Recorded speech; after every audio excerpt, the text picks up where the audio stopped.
This it's just court order. In fact, they don't have to object to it. If she really wants to do court order, as at June 2024, when they were filing interjectory application, she should have just said yes to this court order. Okay, yes. Court, I want to do DNA. I just want my father-in-law to do it. So, when they wanted to do the judgment in June, July last year, that was when we heard that October, June, July, after the hearing, she doesn't have a choice. So the judgment was supposed to be passed, and Wumi's lawyer, Kabiru, was calling Odumosu constantly, and unfortunately, he went on behalf of Baba Mohbad to go and get settled for out of court settlement, in which Baba Mohbad was really not in support of, because I remember the day they were trying to read the verdict. Baba Mohbad stood up in the court to say that no, that is not part of the agreement he wishes to do. I'm going to be responsible for this DNA. Just give me this boy, give me this court witness to witness it. I'll go and take the sample and we'll get the DNA. All we have to do is bring the result to the court. Okay, let me quickly ask you this, Bayo. Before we get to this court order, and because the way it sounded that it was Mr. Loba who initiated the DNA application. Before we get to this order, if when Baba was asking for DNA to be done, if Wumi has complied willingly that, oh, this is Liam, what are the times? Let's go and do it. Are we going to get to this space that we are?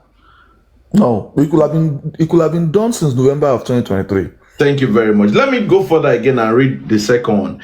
It was Aloba who agreed to the initial consent judgment, which came about as a result of the application that he brought to court.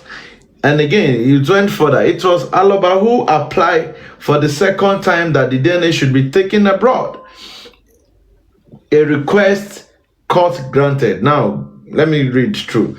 And now, after securing permission to take the test abroad, it is again Mr. Aloba who is attempting to dictate the exact hospital to be used, choosing facility known only to him, thereby attempting to influence and control. Your daddy.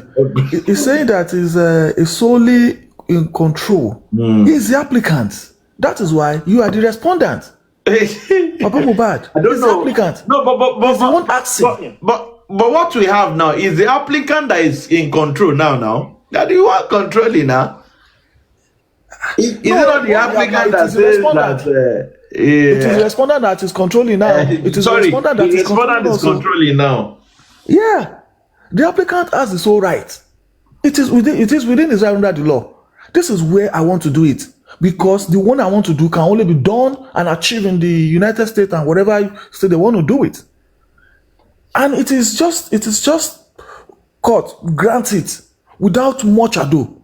It's going to be responsible for it if the result comes back in. If you have problem with that result, carry your own, go and do. Shikena.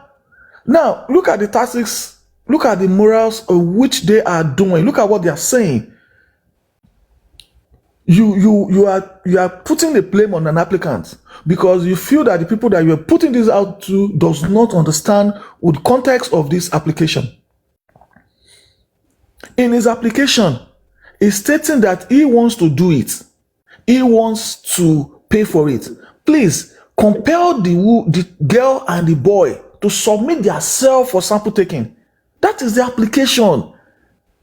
Please compel, that's force them. Is this Baba Mohbad is telling the court to compel them.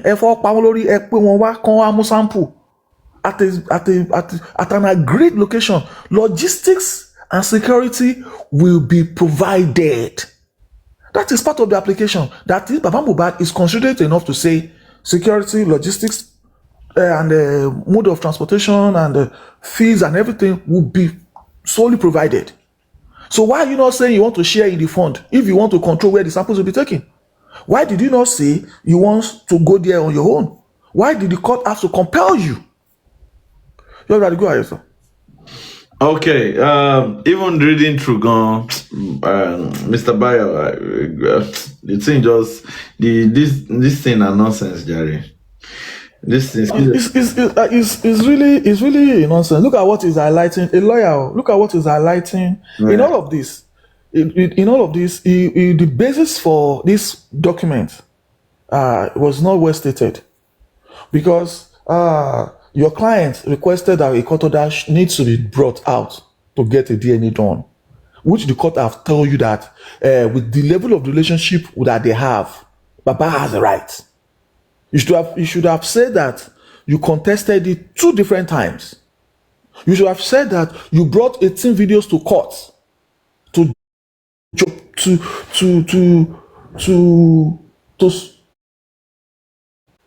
support the motion.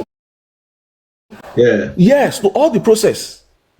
She was this man brought 12 to 14 videos to court, saying they're bullying the child. Some people are talking about the child. You worry only about the future, and the court is telling you, if you worry about the future of this child, now is the time for you to prove. It only appears that Aloba is the only one trying to secure and protect the future of this child.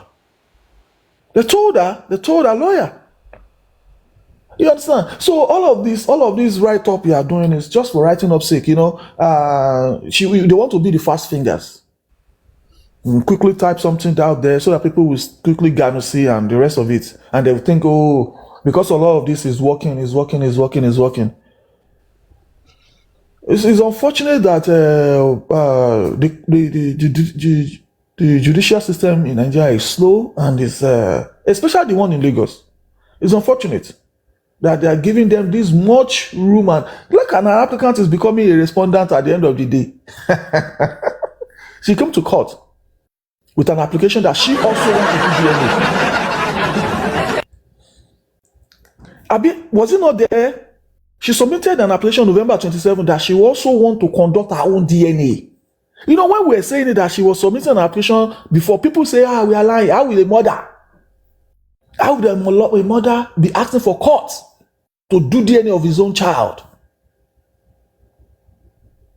It is in the CTC now. She submitted an application on the November 27 to say that she wants to do DNA too. And it was stepped down. And this is not the first time she submitted an application. No. The other time she submitted an application, it was stepped down too. That was in, was it not June? Yeah, this year. So this is a mother of my life, Abi, what does she call herself, that is saying that she wants to do DNA. That if we search now, we will hear videos of saying, go and bring 100. If you like, go and bring 100 court order. This DNA will not do it. If we search very well, we still get those videos. If we search very well, we still remember the date and time where Yabojo was saying that before they get court order, they must get American passport for the little boy, Jumobi Papilolo. They must get American passport for the girl. There was a time they were suggesting South African lab. These people were subjecting the South African lab. So they too want to do when do you have the copy of the first verdict, the 23 that was turned to 5 pages. Yeah. Money, but you don't far. They were suggesting. Look at here. They were suggesting Reddit Hospital, Lekki Hospital. Now see somebody. They didn't remember all this time. Lagoon Hospital. You can imagine. They were drilling Baba Mohbad. Baba Mohbad said he has where he wants to do it. You were saying no, they can do it in Lagos. They argue in court that Lagoon Hospital can do it. That is another fight. That was another fight. Why did they not include this, that they will provide the hospital? We should talk about what the Lagos State judicial system, the magistrate, and what people don't understand is this matter here. In fact, there was a time that they were telling us that this is the hospital that they should go and do it. About pariwo ko bata ẹ ló ya. Nibo. Imagine. Court is telling you where you want to go and do DNA that you'll be paying for. There was a time. All of these things, all of this process is supposed to be a smooth sailing one. Yeah, I couldn't. Yes, mommy. Yeah, it's true. It should have been a smooth sailing. If not, and that is why I do talk say I go open my eye like this, because it's 2 years or more. It should have been a smooth sailing. Carry Liam, Baba Mohbad, this is your grandchild.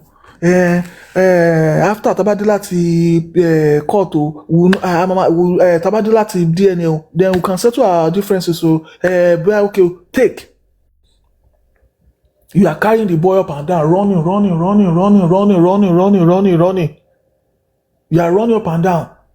The boy cannot play. He's being bullied. The boy cannot have youth full life. He's been playing. They saw this boy in a party where she was smoking.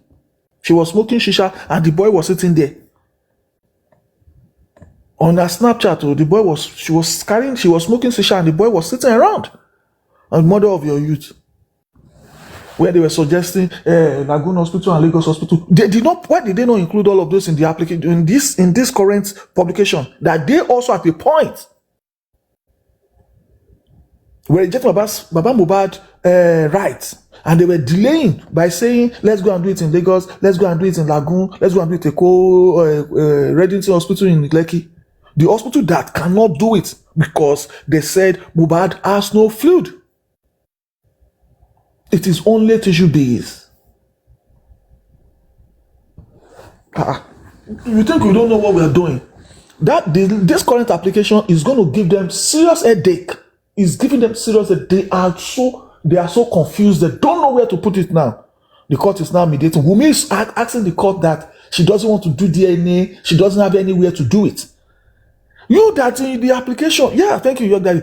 You that in your own application, you were saying that Lagoon Hospital can do it and Regis Hospital can do it. Now you are saying you don't have anywhere to do it, that the court should assist you. Why are you telling the court to assist you? Is it the job of the court?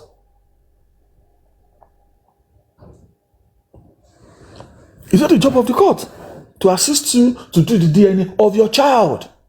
Ọmọ tó yẹ pé nígbà tó bí sílẹ̀ alágbó wọn síbẹ̀. Court ò síbẹ̀.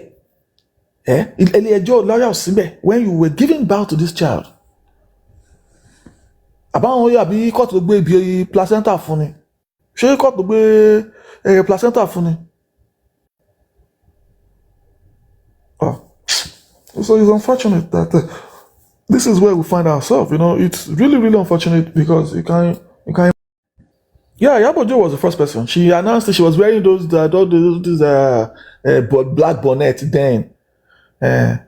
When she smoke and drink that time. She drink trophy. I told you about the Now all those things is hurting her now. She's trying to look for a way to use pancake and pancake to cover it. Use pancake and use a foundation to cover all the shame. We go play your video. All your antecedent injustice for Mohbad. Young Daddy, let me tell you something, right? The magistrate is the coordinator of the group chat now. So you have forgotten. So that waiting there for a group chat that they can't give us for now. It's still that group chat it's still there. Now the magistrate they play the group chat for us. They still did the group chat. Never finish. Kabiru said did the group chat now. Kabiru day. They don't come out to Mohbad. They don't come out to Mohbad. Now Kabiru now and the magistrate now, they them did the group now.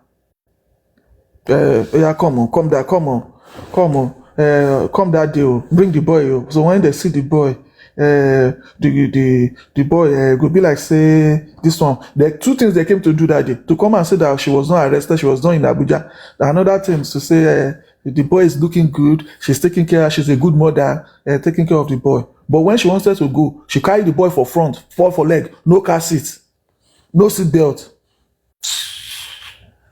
When they were going back home, she carried the boy, put for leg, no car seat, no seat belt. Yeah, be moto. Useless. It's all this group chat. When VDM was playing, when VDM was reading that group chat, then all of them could not sleep. All of them could not sleep. Updates. Every time there will be refreshing VDM's page. Don't worry. We go see visit. We go see go beg and make a plate small for us. Calling the father of the child a bastard. You did private DNA 2 times. 2 times. It's a shame. It's a shame. It's a shame on Yabojo. It's a shame on the girl. It's a shame on everybody that is supporting her. Something they cannot do. Something that even them, even their neighbor, they cannot take it. Their enemy did private DNA 2 times. Still, you went to court to go and say you want to go and do the. I've never heard it in my life.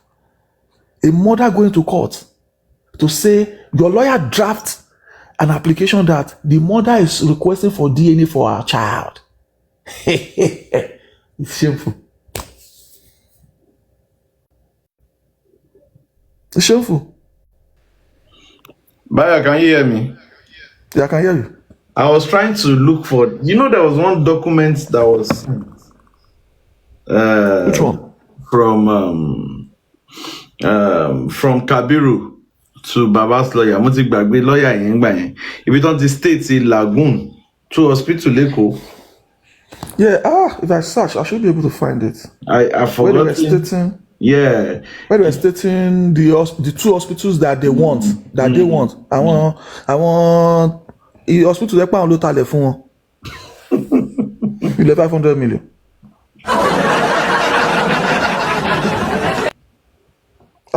Mo ti lè read document yẹn. On send it. See, oh boy. When they even do very mobile, when I delete all this. This thing do plenty. Oh boy. Full. I beg. Not full now. No space again. No memory. Hello day. Hello day.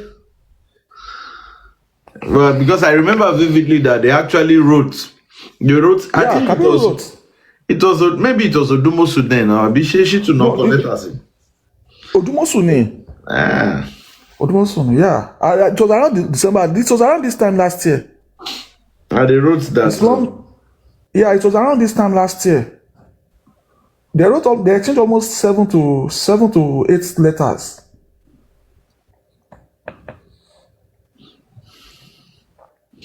All this thing is just game. They are just playing games. Like Bayo said, I feel all of them, they're inside one WhatsApp group, all of them, Deja. Let me just feel that because, man, what happened in that court? Why would they say they struck out somebody's application and they are now asking the other person that, what do you want? What do you want? Can you imagine? What's up group? Okay, if you don't want to, you want to strike us, okay, what do you want? And I said, I want you to help me. Lagos State government. I want to fún wa lọ hospital méjì tó fẹ́ lò tẹ́lẹ̀ o. I wanted to hospital méjì sọ fún wa. What do you want? I want you to help me to do it. And you know the funniest thing, you keep asking yourself, why are they changing magistrate every time? Different person. Every time. Ló máa ń jókòó sí matter now. Why are they changing magistrate? Another one was the one that handled the matter. Yo, Daddy, how many times have they changed kí wọ́n máa ń pè láwọn ìránṣẹ́ ikú tó máa ń lò ní kọ́ọ̀tù kí wọ́n máa ń pè ní àwọn is it not 2 times they've changed? Àti tó 2 billion times. Àwọn tí ò lè ṣe máa sọ fáwọn èlò ṣiṣẹ́ olóògbé àwọn ò fẹ́ kí èpè. No. Kíní nìyẹn welfare ni welfare. Welfare ó yà. Welfare tó kọ́kọ́ gbà yẹn lòun lè jíṣẹ́ yẹn. Ìyẹn lòun lè jíṣẹ́ yẹn. Ó ní Christian ló. Ìyẹn ní church lòun máa ń lọ Christian lòun. Imagine ó ní Christian lòun ò lè ṣe. Jokes apart, that was what the welfare said. For real though. That's what the welfare said. She said she's a Christian. She cannot do it. She cannot handle it. She cannot handle it. She's a Christian. Yeah, exactly. For real. She said she's a Christian. She can't handle it. Yeah, for real. I'm telling you something. People will not know that. People will think it's joke. Yeah, kudos to that one. She rejected, but now the person they now give it to that one now calls and she do that. I was speaking to you and I'm like, look.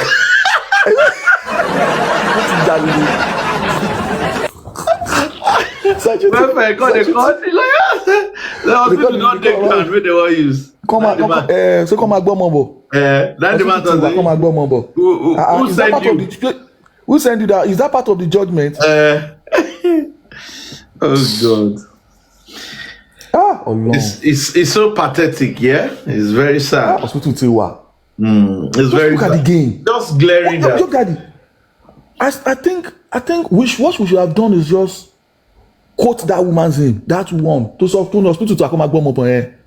Oh yeah, can quote see. Ó yẹ kí wọ́n quote orúkọ ẹ̀ straight kí wọ́n bá yẹ̀ jẹ́ sórí social media ni kí wọ́n fi picture síbẹ̀.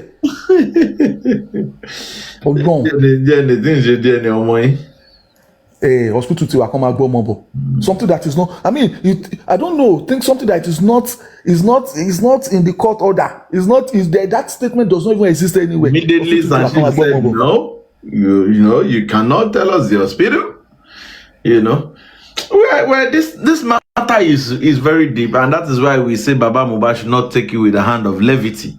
You understand? This is the moment that should be fight to finish. You understand? Fight to finish.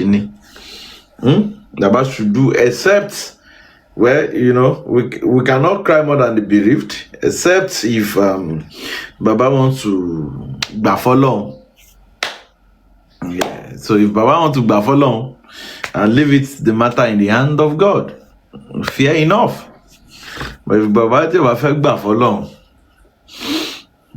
we got the Mac policy. But we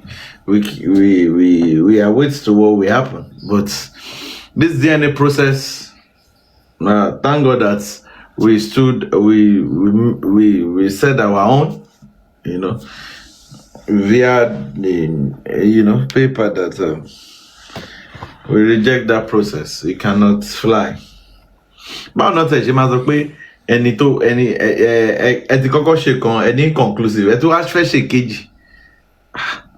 The same person to no man ṣe mistake Bayo sule méjì ni. Mr. Bayo. No man ṣe mistake Bayo sule méjì ni. Irọ́.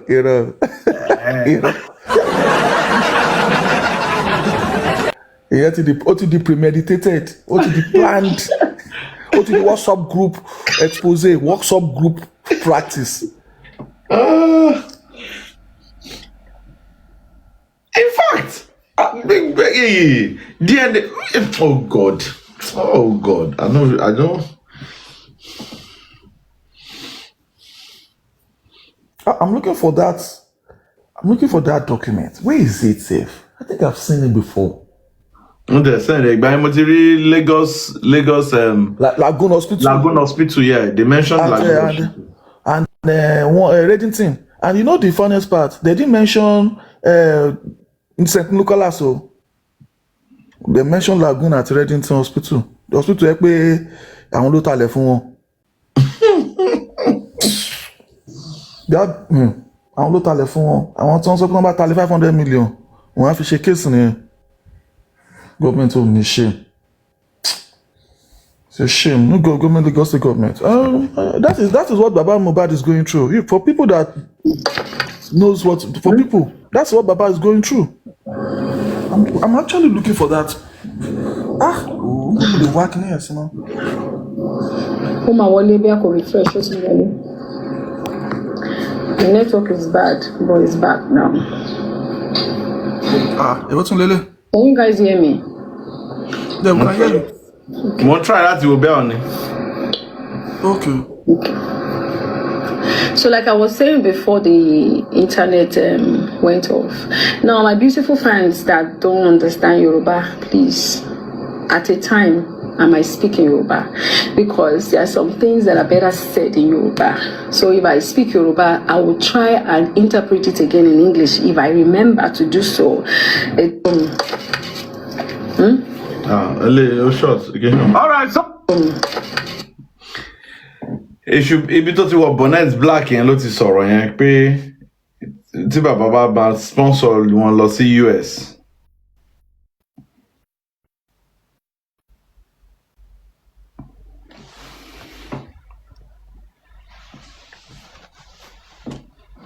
Auto alighting or Black Friday. Get the Google Pixel 10 Pro XL. See how it goes, sir. Let's see how it goes. This is how we are going to see it. This one is how we are going to see how it goes, sir. Ejo, sir. That's your good.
Bayo, are you there?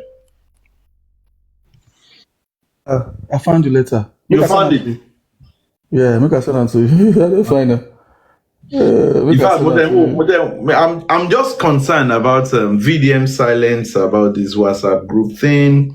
I don't understand. I'm not getting clear picture. I don't know what is going on. Why is it silent? All of a sudden, Yabojo is back. Why the silence? I wonder. I don't know why. We are surprised. We are shocked. You should help us.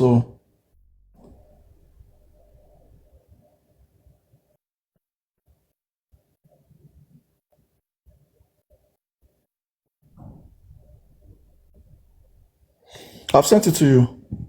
The page 1 and page 2. Make people see waiting that they talk. For people that are saying that Baba Mohbad is one delaying.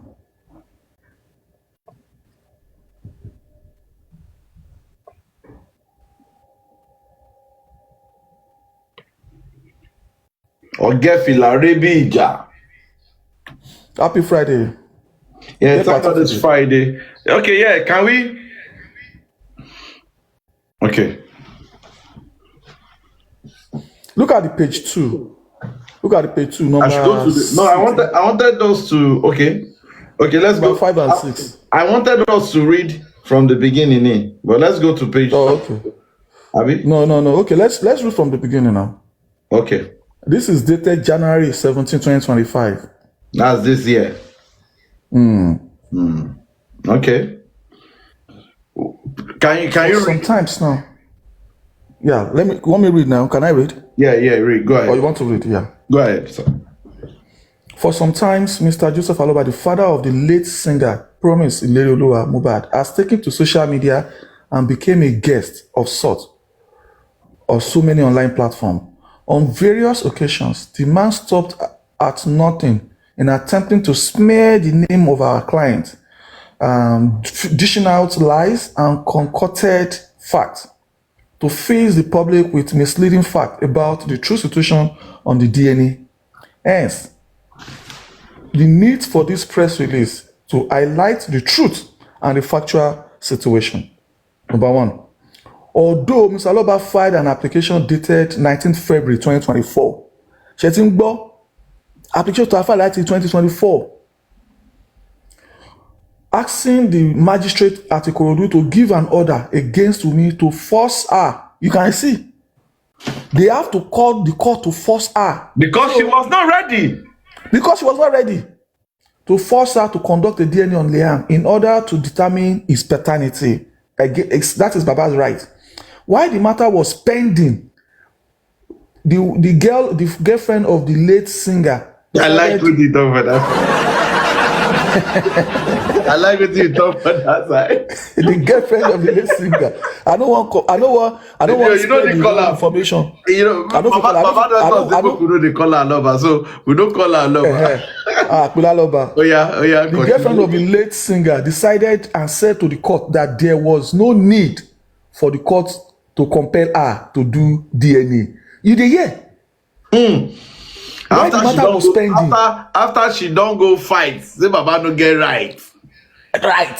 Okay, let's go. So at this point, this is over a year. She now said she's ready and prefer to do the DNA in her own volition.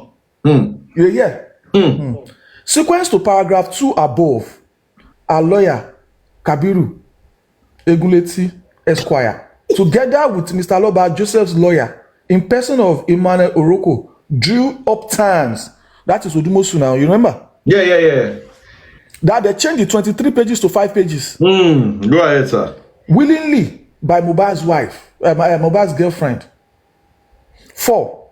From the moment the girlfriend agreed to do this DNA willingly, Mr. Aloba brought all sorts of strange and trickish terms or conditions like A. The press should not be allowed to see the result of the DNA when conducted. Baba we want to public DNA. See live. About to watch a public DNA. Yeah. About to watch a public DNA. Go ahead. Must not be informed.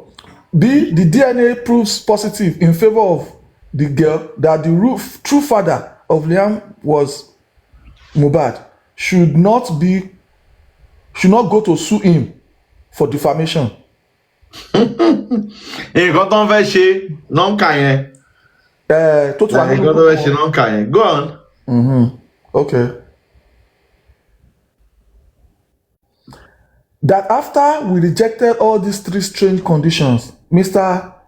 Joseph Aloba, who was present in court, raised up his hand and told the court that he would prefer the medical doctor who performed the second autopsy, which result was.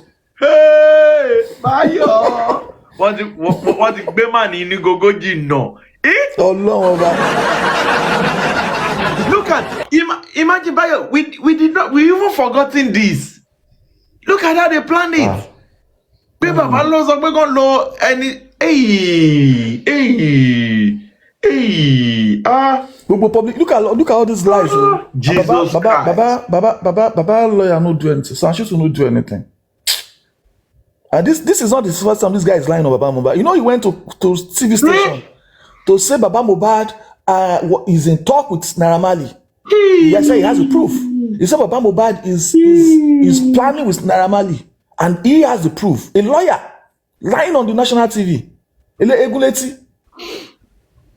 Oh yeah. Bayo, continue. Which result was never made. Baba raised up hand.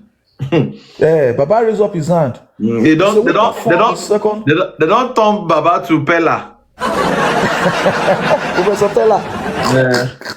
Who performed the second autopsy, which result was never been made known to the public till date, contrary to the 6 weeks they demanded to conduct the DNA, as he already paid the doctor at UCH for the DNA. But this was opposed by us on the ground that we would not be tidy but suggests a shoddy job to the public, and the court also advised against such. Number 6, the letter we received from Joseph Aloba proposing that the DNA should be conducted at UCH and St. Nicholas Hospital suggested that the same doctor would still do it. So Baba still gave them UCH and St. Nicholas. They still cut it down. Go ahead. That on the other hand, number 7, on the other hand, Wumi's lawyer proposed Lagoon.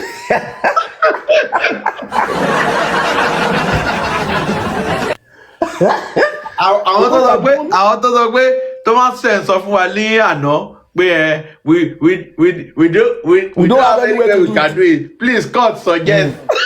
Suggest. We don't have any way we can do it. Please. The other hand, Wumi's lawyer proposed Lagoon Hospital and Reddington Hospital, which both are in Lagos State. Ẹgbẹ́ ara wọn náà wà. Jọ ibo ní Lagoon wà lẹ́kọ̀ọ́. Who be Lagos people? Who dey Lagos? Ẹnìkan náà ló talẹ̀ fún àwọn méjèèjì. Which side? Na mainland abi na highland? Where the Lagoon Hospital dey? Island ni àwọn ẹnìkan náà ló talẹ̀ fún àwọn méjèèjì. Ní sori na jẹ́ kí àwọn tó wà ní comment section dáhùn. Àwọn tó wà lẹ́kọ̀ọ́ tó mú Èkó yẹn dáadáa. Which side Lagos Island? Àwọn ta ló jurisdiction wo? Comment section ẹjọ́. Báwo ló wà? Ta ló? Province wo? Province wo ló wà? Kí ni postcode wọn? Okay. Victoria Island. Ẹnìkan náà ló talẹ̀ fún gbogbo wọn. Yeah, now. Let's go. The DNA should be conducted. Lagoon Hospital by Wumi was not acceptable to him. Baba said no. Even though ṣé àwọn ló sọ pé wọ́n wá DNA ni tó ń suggest. Even though he gave no reasons for rejecting the hospitals, Wumi lawyer concluded all the same. Number 8, thereafter, we were expecting feedback from Mr. Aloba, but nothing came till today. Surprisingly, Mr. Aloba went to social media and started castigating our client and our son, calling the boy bow-legged. What a pity. He's bow-legged. Ṣé bow-legged? Ènìyàn tí ní bow-legged ni. Ṣé bí o bá fẹ́ mi bow-legged? Ó ní bow-legged. Èmi gan ní bow-legged now. Messi get bow-legged now. Èmi gan ní bow-legged. So bow-legged na anything. Abeg continue jare. Upon seeing this trend, we wrote a letter dated 9 January 2025 to Mr. Aloba that we wanted the DNA conducted as soon as possible, but we were shocked when he replied that he is no longer Mr. Joseph Aloba's lawyer. For the purpose of the DNA, we want the public to be aware that our client is ready for the DNA and had been calling Mr. Joseph to get his team of doctors ready to take necessary samples.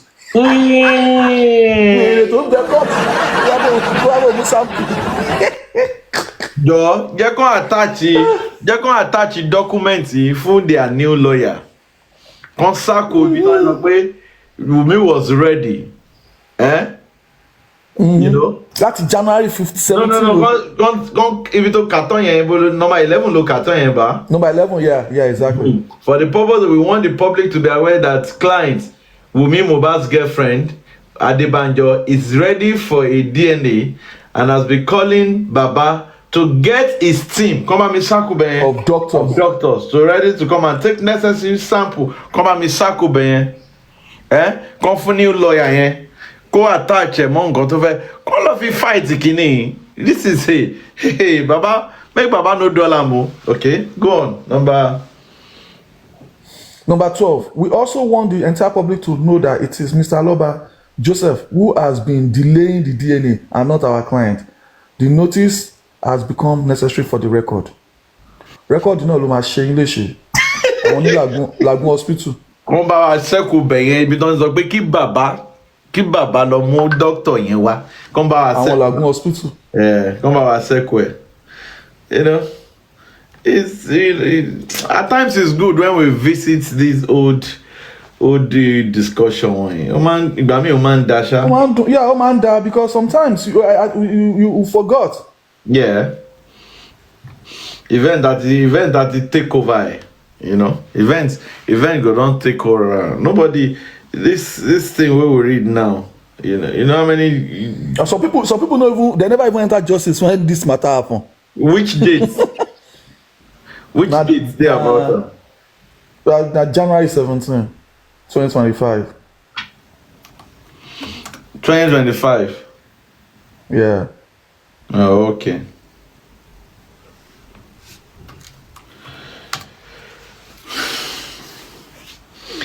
Yeah. It is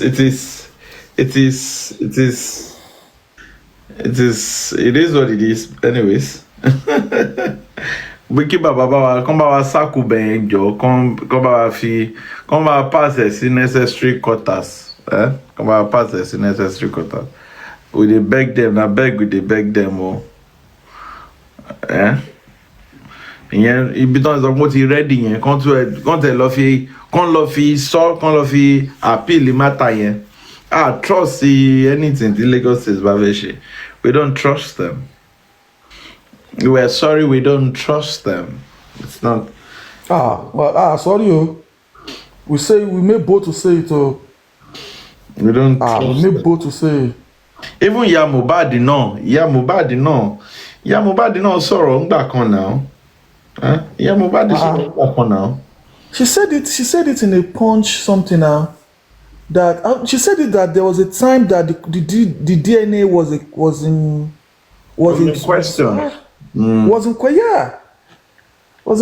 And the Baba was one that said no, he's not interested in DNA. Only Baba ló sọ pé òun wà interested. You know, you can just imagine. She said it now. Though Baba should be interested now. Baba is interested now because of the circumstances that happened. So. Nothing. What's your name? Lucas. You. Deborah. Nothing here. Bílíkì. Ẹ ṣe ìlànà. Ẹ ṣe gbé pàlẹ́. Bílíkì. Ẹ bá mi tilẹ̀kùn torí ẹ̀ fún mi. Mosquito. Níbo lẹ lọ kọ́? Mo fẹ́. Kọ́. Má. Níbo lẹ lọ? Kò yọ fẹ́ gbé o. Ó yẹ. Ibi táwọn ọmọ yín dáadé. Tó gbọ́ tọ́lọ̀. Ìṣẹ̀lẹ̀ dàrí. Mi sí. Ọmọ olúbo lẹ̀. Ọmọ wo ni mí? Owó. Ìwò. Ókè mo rò pẹ̀lú òun. Ìwò ni ọmọ wo? Bàbá mi sì kí n máa fẹ́. Bàbá mi ò gba ọmọ alákọ̀ọ́kọ́. Wọ́n gba promise. Àdúrà nìkan bàbá mi ṣiṣẹ́ kí n kó ewu ọmọ. Mo regret so. It's okay. Please hold on, make I read this one. Okay. Which one be that one? Now, where they changed 23 pages to 5 pages. Oh, okay. Finally, even though Tell us part 23 pages ruling, finally, even though the 23 pages ruling of this honorable court is ready to be delivered, that has now been overtaken by events since parties not only filed terms of settlement endorsed by parties and their counsels. Parties and their counsels have also made additional agreements in open court, and this honorable court being in full support of alternative dispute resolution. ADR is pleased with the conclusion for the mediation. This is where Baba Mohbad ti bínú dìde o. Wọ́n ti bínú dìde pé no, I will for us say this is not what I want. 23 pages was supposed to be delivered. Odumosu ó lọ gbé 5 pages wá lé wa lọ́wọ́. According upon the application of the lead counsel of the parties, terms of settlement, October 2024, endorses by parties and their counsels. Now let me read that first paragraph where it says that Baba Mohbad is the applicant an application instituted action originating summon dated 19th February 2024 seeking in an order of this court. Nígbà tó di, I want to read where she objected. The respondent, upon being served with the originating proceedings, filed a preliminary objection. She filed a preliminary objection May 10, 2024. The applicant filed a counter affidavit to say, no, you don't have that right to question Baba Mohbad's right. The same week of 2024. The respondent again filed another counter affidavit, which was stepped down by the court. Yeah.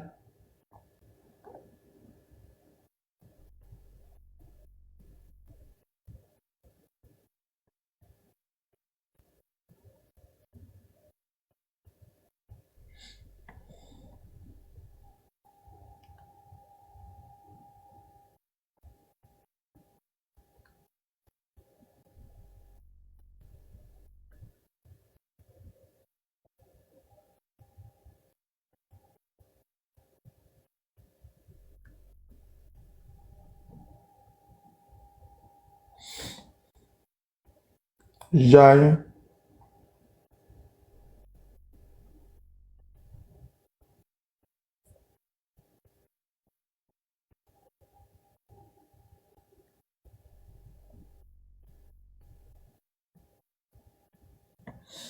Okay, yes, you guys, play.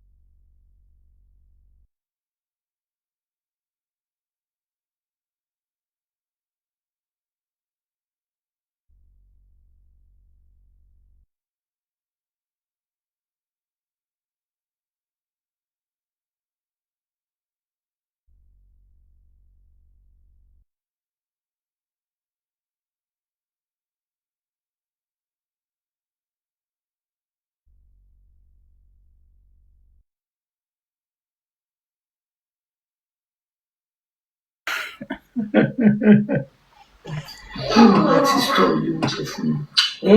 Kí lẹ máa dé? Èmi àkàdé owó láti wà lọ́rùn mi fún mi jù. Bayo, you hear wetin they talk now? Wọ́n ní ọmọ mi máa ń ti in the lock store, dey hear am. Ó máa ń tì. Dey hear am. Ṣé táyọ̀ bàbí kan Òun lè ló fi sọ. lọ́gbà ọ̀rọ̀ ẹ̀ ṣe kú.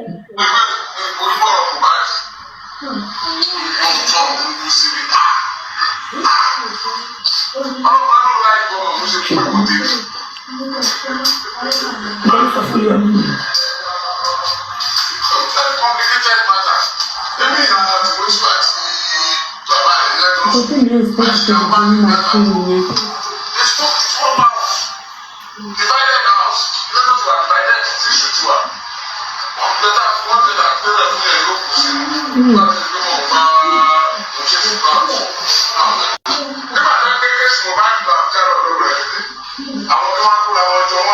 Rẹ̀mí lẹ́kún take time.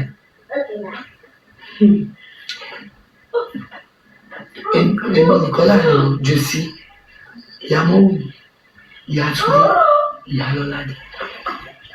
Wọ́n rí àwọn ọmọ mi nìkan láàrin. Nínú ọdún kò sọ nǹkan. Wọ́n lè tì í. Àwọn kéèyàn tó sórí tó bá Hey. pọ̀. This thing no loud well well. Ìjọba tó máa bà mí mọ́ mi lọ tí máa rojọ́ mi fún. Mi ò lè ṣe àpò Na dey hear? They no dey hear. À ń gbọ́ díẹ̀díẹ̀, we dey hear small.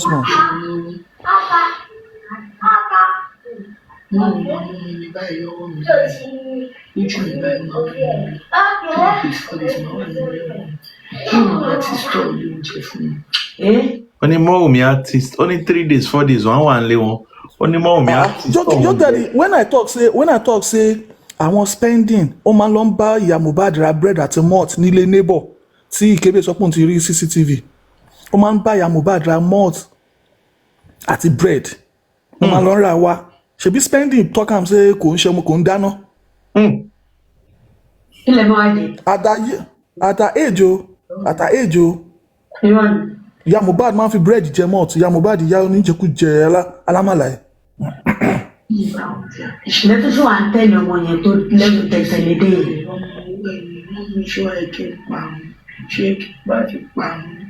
ṣé bọ́mọ òun náà ní kó lọ ṣe DNA tí ò lè ṣe yẹn lọ́jọ́ wo.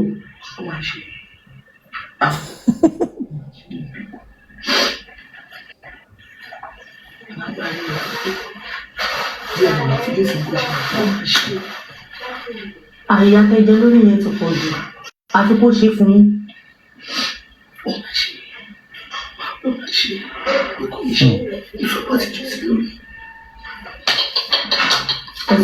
ẹ sọpọ́tì bàbá lórí kó ṣe díẹ̀ rẹ̀. mo sọ nǹkan tí mi sọpọ́tì pé kí tó fi ọmọ yẹn lọ́mọ àlè gbàgbé lè sí pé ọ̀rọ̀ tí ẹ̀yìn ti jáde lórí ẹ̀ mo sọpọ́tì ẹ̀ kí ló dé. ẹ jẹ́ kó lọ ṣe kára rẹ̀ ti ní gan fún yẹn kẹ́ ẹ̀ mú kọ́tẹ́ ìjìyà lé lórí ṣẹ́rí gbogbo ṣẹ́rí mi ò tọ́ ìmọ̀ ìfẹsà ẹ bá ṣe díẹ̀ rẹ̀ yẹn tọmọ ẹ bá jẹ́ ọmọ ti wà ìgbà yẹn ìyá yóò gbé bẹ́ẹ̀ bóyá láyé mi yẹn yìí ìgbà yẹn ni ìyá tí ó gbé èrè iṣẹ́ èdè yìí ìlérí olúwa padà sí lọ́dọ̀ nìyí ṣùgbọ́n tọ́mọ Yorùbá wà lọ ṣe ọmọ. No, Daddy, I will send you a letter from Odumosu. That letter, I will send it to you right away. You go read that last paragraph. You go put them up. Can't read that last paragraph. No, not the last paragraph. You go read. You go read the second paragraph. You never send them now. Why they laugh? I go send. Only Lago ní integrity. That is a way Lago ní integrity. Odumosu, only because of his integrity. Oh Lord, shadow me Jesus. Because of his integrity, I won't leave that. They play the go. I go send them to you. Okay.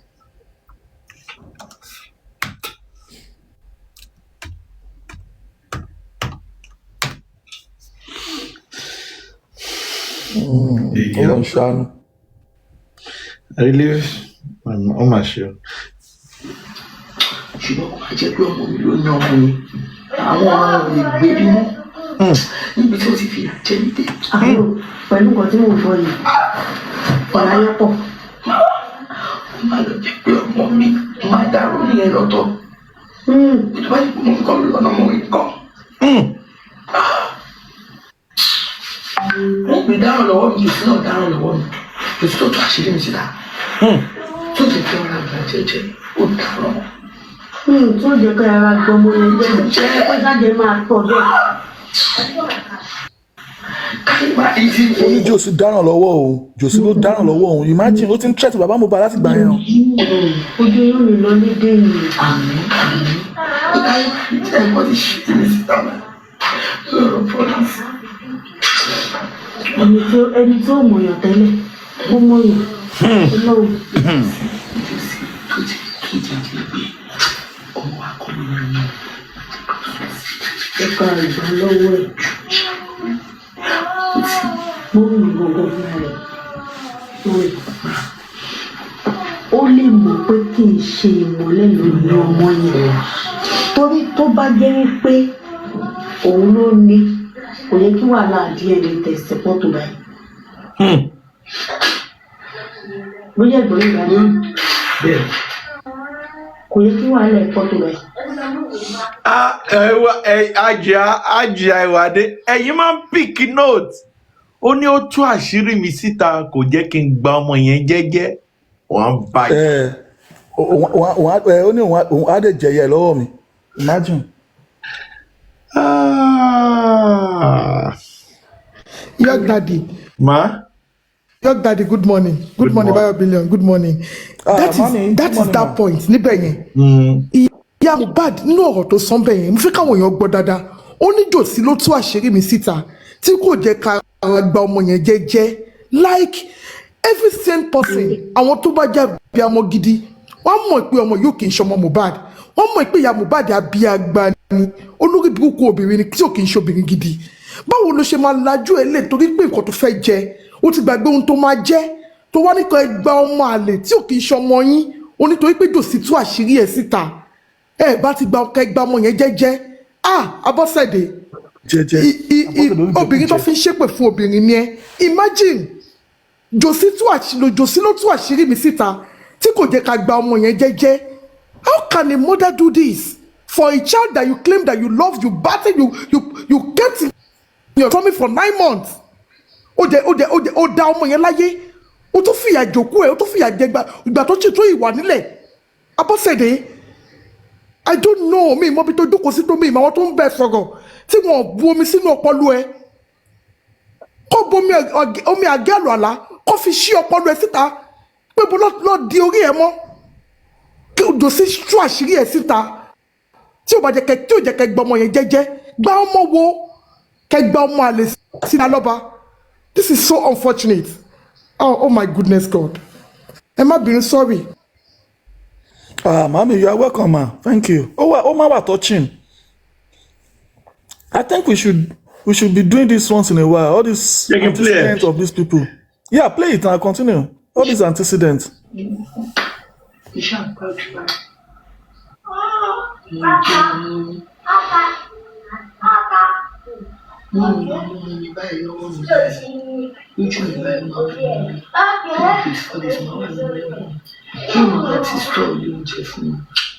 Kí lẹ máa jẹ?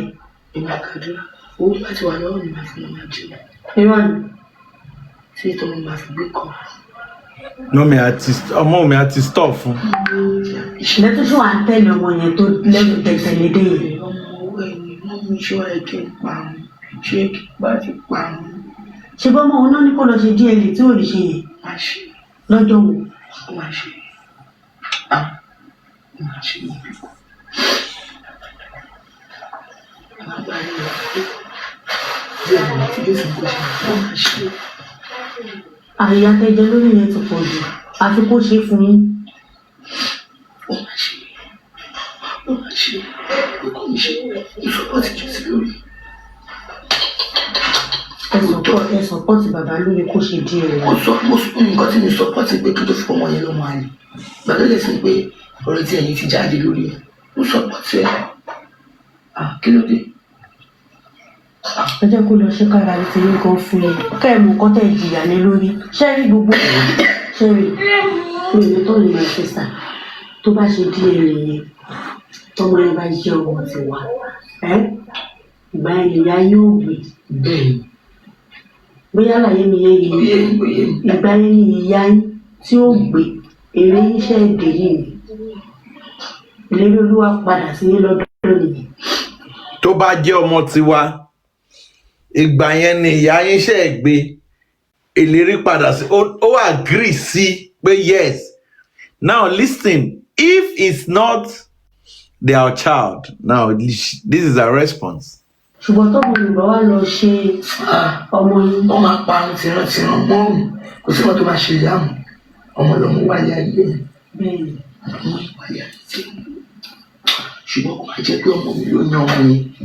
Àwọn ọmọ ò lè gbé bí mọ́ níbi tí ó ti fìyà jẹ mí dé. Àlọ́ pẹ̀lú nǹkan tí mò ń sọ yìí. Àwọn fìyà jẹ ìyá Mohbad. Ó máa lọ jẹ́ pé ọmọ mi máa dàrú nìyẹn lọ́tọ̀. Ìjọba ti kún mọ́ kọ́ lọ́nà ọmọ mi kọ́. Ó ló máa ń rò tí ò máa yẹ pé Mohbad ló lọ mú ń kọ́. Mo gbé dáràn lọ́wọ́ mi kìí náà dáràn lọ́wọ́ mi. Kìí tó tó àṣírí mi síta.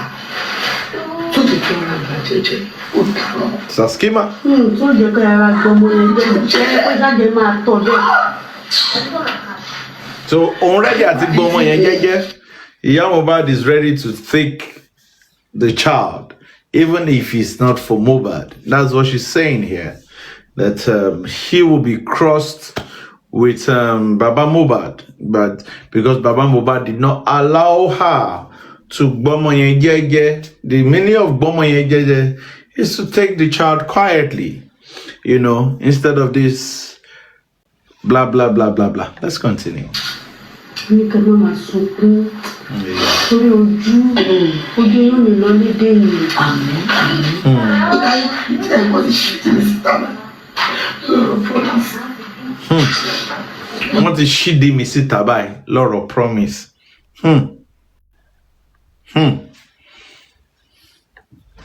ẹni tó mọ̀yàn tẹ́lẹ̀ ó mọ̀yàn ọlọ́run. Ìjọsí tó ti kéde pé ọmọ wa kọ́ ló ń mú. Good morning, everybody in the house. Ẹ̀gbọ́n kan ẹni sùúrù. Ẹ̀gbọ́n kan tí ìyá sọ.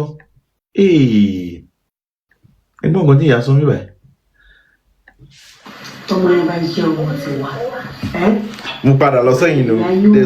There's one part I want you to. She was whispering it. ìgbà yẹn ni ìyá yín tí ó gbé. She was whispering it. ìlérí olúwa padà sí yín lọ́dọ̀ nìyí. ṣùgbọ́n tọ́mọ Yorùbá wá lọ ṣe ọmọ yín. Wọ́n máa pa àwọn tìrantìran mọ́ọ̀mù. Kò sí wọn tó máa ṣe ìyá mu. Ọmọ lọ́mú wáyé ayé mi. bẹ́ẹ̀ni. Ọmọ ìwáyé ayé tí. Ṣùgbọ́n kò máa jẹ́ pé ọmọ mi ló ní ọmọ yẹn. Àwọn ọmọ wọn lè gbé bí mọ́. Níbi tí ó ti fìyà jẹ mí dé. àná pẹ̀lú nǹkan tí mò ń gbọ́ yìí ọ̀la yẹn pọ̀. Ó máa lọ jẹ́ pé ọmọ mi máa dàrú nílẹ̀ lọ́tọ̀. Ìjọba ti kú mọ́ nǹkan lọ́nà ọmọ mi kọ́. Wọ́n gbé dáràn lọ́wọ́ mi, Jòsí náà dáràn lọ́wọ́ mi. Jòsí tó tó àṣírí mi síta. Tó jẹ́ kí n ra àgbà jẹ́jẹ́. Tó jẹ́ kí n ra àgbà jẹ́jẹ́, that's one. tó jẹ́ kí ara gbọmọ yẹn jẹ́ pé jáde máa tọ̀ bẹ́ẹ̀. She will have accepted the child, even if. ní kẹ́ ló máa sunkún. Now listen carefully here. Listen carefully here. Everybody shit in this town. Promise. ẹni tó mọ̀yàn tẹ́lẹ̀ ó mọ̀yàn ọlọ́run. Ìjọsí tó ti kéde pé ọmọ wa kọ́ ló ń mú. ẹ̀ka ìgbà lọ́wọ́ ẹ̀. Did you hear that?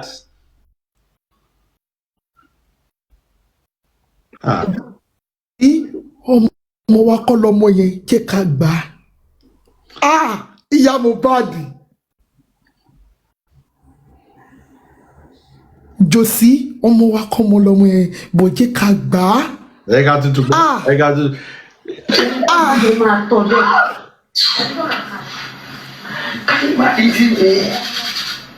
ní kẹ́ ló máa sunkún torí ojú yóò ní lọ lédè yìí. Àmín. Everybody shit in this town. Let's listen. ẹni tó mọ̀yàn tẹ́lẹ̀ ó mọ̀yàn ọlọ́run. Ìjọsí tó ti kéde pé ọmọ wa kọ́ ló ń mú. ẹ̀ka ìgbà lọ́wọ́ ẹ̀. mo ń mi gbọ̀ngàn fúnra rẹ̀ mọ́mi.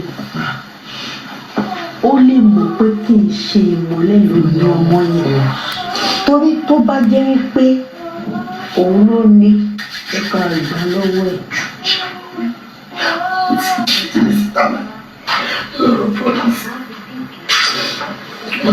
ẹni tó mọ̀yàn tẹ́lẹ̀ ó mọ̀yàn. Ó ga, ó deep. Ìjọsí tó ti kéde pé ọmọ wa kọ́ ló ń mú. ẹ̀ka ìgbà lọ́wọ́ ẹ̀. Ó ní má jẹ́ ká sọ síta. Ká farabalẹ̀ gbà lọ́wọ́ ẹ̀. Honorable York. Now. Honorable York. Good morning, everybody in the house. Just to me, I've good now. That statement came out. Ọjọ́ tó lọ sí on the 16th of tó lọ sí ilé Mohbad ọ̀rọ̀ ìjà dé o. Ìkan tó fàjà láàrin ìyá Mohbad àti bàbá rẹ̀ gangan nìyẹn o. Ìyá Mohbad knew pé òun mi ló pa ọmọ ẹ̀. Ó dẹ̀ tó mọ̀ pé ọmọ yẹn gangan Mohbad kan ló ní bọ́ bàbá Jòsí jẹ́ ká gbà lọ́wọ́ ẹ̀ káàlẹ̀ yìí kó ogún yìí. That was the contemporary gan láàrin bàbá Mohbad àti Mohbad nìyẹn. Bàbá ní pé no ló ṣe ní pé sẹ́ okay àmọ́ àtàtọ̀ ni. Ó wá ṣe vengeance fún bàbá Mohbad ni. Ó wá ṣe vengeance fún they were in the house on that day òun abásalámàlà kí ló kọ ìyá yìí That's why you can't play that video back again. Ọjọ́ ìwọ̀n kò lè nọ́ọ̀mù sọ̀rọ̀ yẹn. Bàbá ní pé no. Ọ̀sẹ̀ ní okay. Ìmọ̀ àlọ́gbà yẹn. Ìtọ́rẹ̀ ìjà sí. Ó wá ṣe vengeance ni ìyá yẹn ṣe àgìdì Ọlọ́run. Ìyá yẹn ṣe àgìdì no. Ìyá yẹn no. Ọ̀rẹ́ máa ń rún mínú. Máa ń gbọ́ ọ̀rọ̀ máa ń rún mínú ni. Ó mọ̀. He knew that pé Mohbad kọ́ ló nà ọmọ yẹn. But because of the property, wọ́n fẹ́ kó fún ọmọ yẹn so that káwọn lè gbà nínú ẹ̀. Tó ṣe tó yẹ ní pé sẹ́ Mohbad ló nà ọmọ yẹn. Ìyá ìburú gan o. No. Ilé òun ṣe mo sọ̀rọ̀ ìgbà yóò bí náà yóò mú àyàn kò ṣe àbí ara àtọ́ àbí agbá ni. Àlùkàtà àṣẹ bóyá ó lè fọmọ ẹ̀dájọ́ gan sẹ̀ gan. Pé mi máa ronú ìwé ìfọmọ ẹ̀dájọ́. Because ìyá dá máa sọ pé òun mọ̀ pé àwọn kọ́nà àwọn ọmọ but God, where my better like my bolo. Thank you very much, my brother. It's a pity. Now it is now you see the reason why Baba and Iya Mohbad cannot be on the same flight in justice or cannot be on the same side is that one, you can hear Iya Mohbad. She's ready, even if the boy is not theirs. She is ready to take it. She's the one talking here.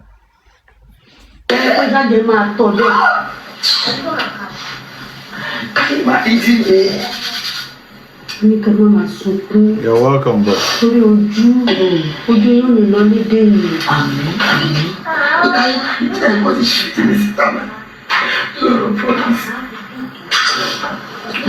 Ẹni tó mọ̀yàn tẹ́lẹ̀ ó mọ̀yàn Ọlọ́run.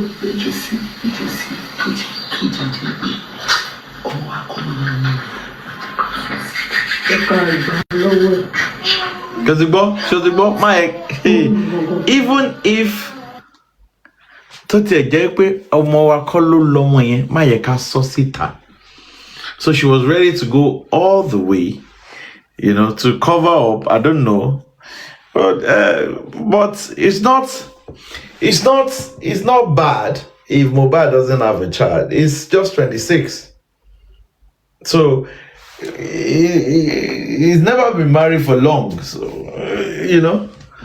but now accepting a child that is not his, and how will you feel after 25 years? In your lobby Liam, I didn't back way Mohbad lobby. It's sad. Let's continue. Ó lè mọ̀ pé kì í ṣe ìmọ̀lẹ́ lórí ọmọ yẹn. Torí tó bá jẹ́ wípé òun ló ní, kò yẹ kí wàhálà DNA test pọ̀ tó báyìí. Ló yẹ gbọ́ ìgbà náà. Kò yẹ kí wàhálà ẹ̀ pọ̀ tó báyìí. Ó ṣàlàyé àfẹ́ṣe. Ẹ̀rù kó sì tó sí òfin lọ ṣe. Ó yẹ kí Jésù ti ṣe eré máa sọ́pọ̀tẹ̀. Ó yẹ kó ṣe olóko ìgbé ọ̀rọ̀ tí wà ní kọ́ọ̀tì ní fún ìgbé tó bá ṣe ìgbé tó bá ti ṣètò tó bá gbé ẹ̀rù tó bá jẹ́ lórí ẹ̀rù náà ní pàtì kí Jésù sẹ́yìn sí. Did you hear that again? Gbọ́ pàtì bẹ́ẹ̀. Gbọ́. But we heard it.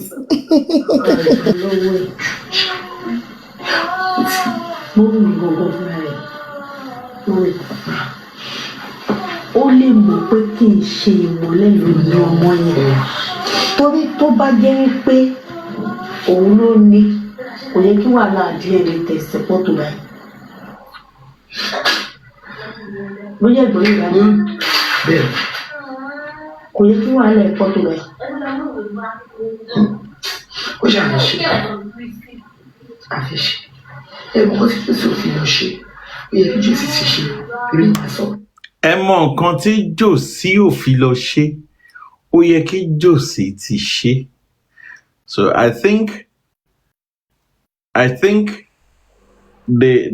there was a condition attached to it. Let's listen to her. Yẹ kó ṣe olóko ìgbé ọ̀rọ̀ tí wà ní kọ́ọ̀tì ní fún ìgbé tó bá ṣe ìgbé tó bá ti ṣètò tó bá gbé ẹ̀rù tó bá jẹ́ lórí pàtì kí ló sì sí ìfẹ́ sáyẹn nígbà ọkọ̀ yẹn ni tó máa ṣe díẹ̀ máa ṣe ó gbà pé ó máa ṣe ọ̀gbọ́n tó máa ti ṣe tán tó bá jẹ́ pé láti pín ọmọ gbogbo pàtì báyìí gbogbo ayé òun òun kọ́ ló máa dájọ́. nǹkan tó wá sọ sí nìyí tíjọ sí òfin wọn àti kéjọ sí wa tọwọ́ bọ̀. no ẹ̀yin wọ́n á ní òun ìwọ́n àti pé láyé òun kọ́ ló máa dájọ́ kò lè dájọ́ bẹ́ẹ̀ yẹn láéláé it's not possible kó lọ ṣe TLA tó bá ṣe TLA yẹn tó bá ṣe tán. Honorable York, good morning, sir. Good morning. Honorable, good morning, sir. Yes, ma'am. Bibi, good morning, sir. Ajiawade, Lady Harris, good morning, and all the commenters. Good morning, ma. Ekaro, sir. Good morning, ma. God bless you, ma. Thank you, ma. And you too, sir. Daddy York, God bless you, my daddy. Ṣé ti rí nínú kíyàn lọ ṣe review, èèyàn máa ń rí many things. Àwọn ọ̀rọ̀ tí yàn kà kún ní time yẹn, ọ̀rọ̀ wà nínú àwọn ọ̀rọ̀ yẹn, nínú àwọn videos yẹn. Ṣé ti ta bá review, àì máa gbọ́ many things. Èyí táwọn gangan kàn ṣe analysis lórí bẹ́ẹ̀ tí pé àwọn tó ní ọ̀rọ̀ gangan wọ́n ti sọ gbogbo details bẹ́ẹ̀ torí pé time yẹn a farabalẹ̀ láti analyze it all àwọn ọ̀ka point yẹn kún major points ṣó ti ẹni time yẹn ṣé tí ó wà glaring náà nísìnyí pé Mohbad kọ́ ló lọ́mọ even Wùnmí kankan lè ti jẹ́wọ́ fún ìyá Mohbad. Understand because ìyá Mohbad lè bèèrè lọ́hùn mi pé tó bá fẹ́ kí n bù ẹ́ láṣìírí délẹ̀délẹ̀ mi ní sọ fún anybody sọ fún mi ìyá Mohbad mọ̀ pé ó mọ̀ pé Wùnmí ló pa òun lọ́mọ. Ẹ má gbàgbé Fọláṣadé sọ wípé nígbà táwọn dé láti bẹ̀rẹ̀ grand Mohbad òun bá Kàrímọ́ jà Kàrímọ́ gangan ó bá Wùnmí jà nígbà tó ń béèrè pé ta ló lọ́mọ lọ́wọ́ ẹ̀. Understand so gbogbo ọ̀rọ̀ yẹn ìyá Mohbad mọ gbogbo àṣírí ikú tí pé Wùnmí ló pọ̀ ọmọ ẹ̀. Number 2 ìyá Mohbad mọ Wùnmí ti jẹ́wọ́ fún ìyá Mohbad ipe èèyàn báyìí ló lọ́mọ bẹ́ẹ̀ torí pé ẹni tó lọ́mọ gangan ẹ má gbàgbé pé ìyá Mohbad sọ́ngbà kan pé ṣé ẹ mọ orú àwọn tá à ń bá jà ní ẹ fẹ́ kó tún pa àdúrà bó ṣe pa Mohbad ẹ má gbàgbé gbogbo statement yẹn ìyá Mohbad mọ̀ pé àwọn tó wà powerful ló ní ọmọ ọwọ́ Wùnmí kò dẹ̀ sí nǹkan tí wọ́n lè ṣe fún ìyá Mohbad wọ́n lè waste everything tí ìyá Mohbad ní so ìdí tí ìyá Mohbad ṣe sọ̀kọ́ pẹ̀lú Wùnmí nìyẹn àti nítorí royalty ṣó ti yé yín so bẹ́ẹ̀ tí bàbá Mohbad wò pé báwo lọ́n ṣe máa torí ọmọ torí pé ogún ẹ mọ̀ pé bàbá Mohbad gbogbo òṣòlójú okòrò understand tí bàbá Mohbad bá jẹ́ olójú okòrò ọkùnrin wọ́n máa ti sọ̀kọ́ láti ilẹ̀ pé ó da ẹja àjọṣe bẹ́ẹ̀ ìyá gbá ìgbà yẹn ni ìyá Mohbad àti àwọn Wùnmí ló fi ń jẹ bàbá Mohbad lónìí kò tí ì yé yín àwọn dẹ̀ ti mọ̀ pé kò sí ibi tó máa gbọ́rọ̀ DNA ìdè tí àṣírí yẹn lè tú so gbogbo ọ̀nà ló ń gbà fi cover animals tó ní ọmọ tó wà lọ́wọ́ Wùnmí torí èmi ò mọ ẹni tó náwó ọmọ Wùnmí ṣùgbọ́n wọ́n mọ ẹni tó ní ọmọ bàbá Mohbad wọn ò jẹ́wọ́ fún ni ṣùgbọ́n bàbá Mohbad mọ̀ pé nínú nǹkan tí Mohbad sọ fáwọn nípa Wùnmí Mohbad kọ́ ló lọ́mọ ibi tí bàbá Mohbad nǹkan tó mọ̀ nínú ọ̀rọ̀ yẹn nìyẹn ṣó ti yé yín bẹ́ẹ̀ tí wọ́n ti wò ó wípé gbogbo ọ̀nà làwọn lè fi cover bàbá ọmọ tó ní ọmọ ọwọ́ Wùnmí wọ́n dẹ̀ ti mọ̀ pé kò sí bí Lagos State ṣe wà àṣẹ wọ́n dúró lẹ́yìn Wùnmí àti ẹni tó ní ọmọ ọwọ́ Wùnmí láti gba gbogbo property yẹn fún Wùnmí láti compensate ẹ pé o ṣeun iṣẹ́ tó ṣe fún wọn. Ẹ wo kì í ṣe ọ̀rọ̀ tẹnu no matter bó ṣe hùn kó ṣe DNA tó kò lè come positive kò tí ì yé yín wọ́n máa fẹ́ ṣe pé inconclusive ọ̀kun wọn gbégé ń jẹ Olúwọlé lé wọn lọ́wọ́ but ẹ jẹ́ kí mi sọ ilé kí n tó dákẹ́ ní wípé no matter bó ṣe hùn kí Lagos State tí wọ́n ṣe dojú justice for Mohbad rú tí wọ́n jẹ́ ká rí nǹkan tó pa Mohbad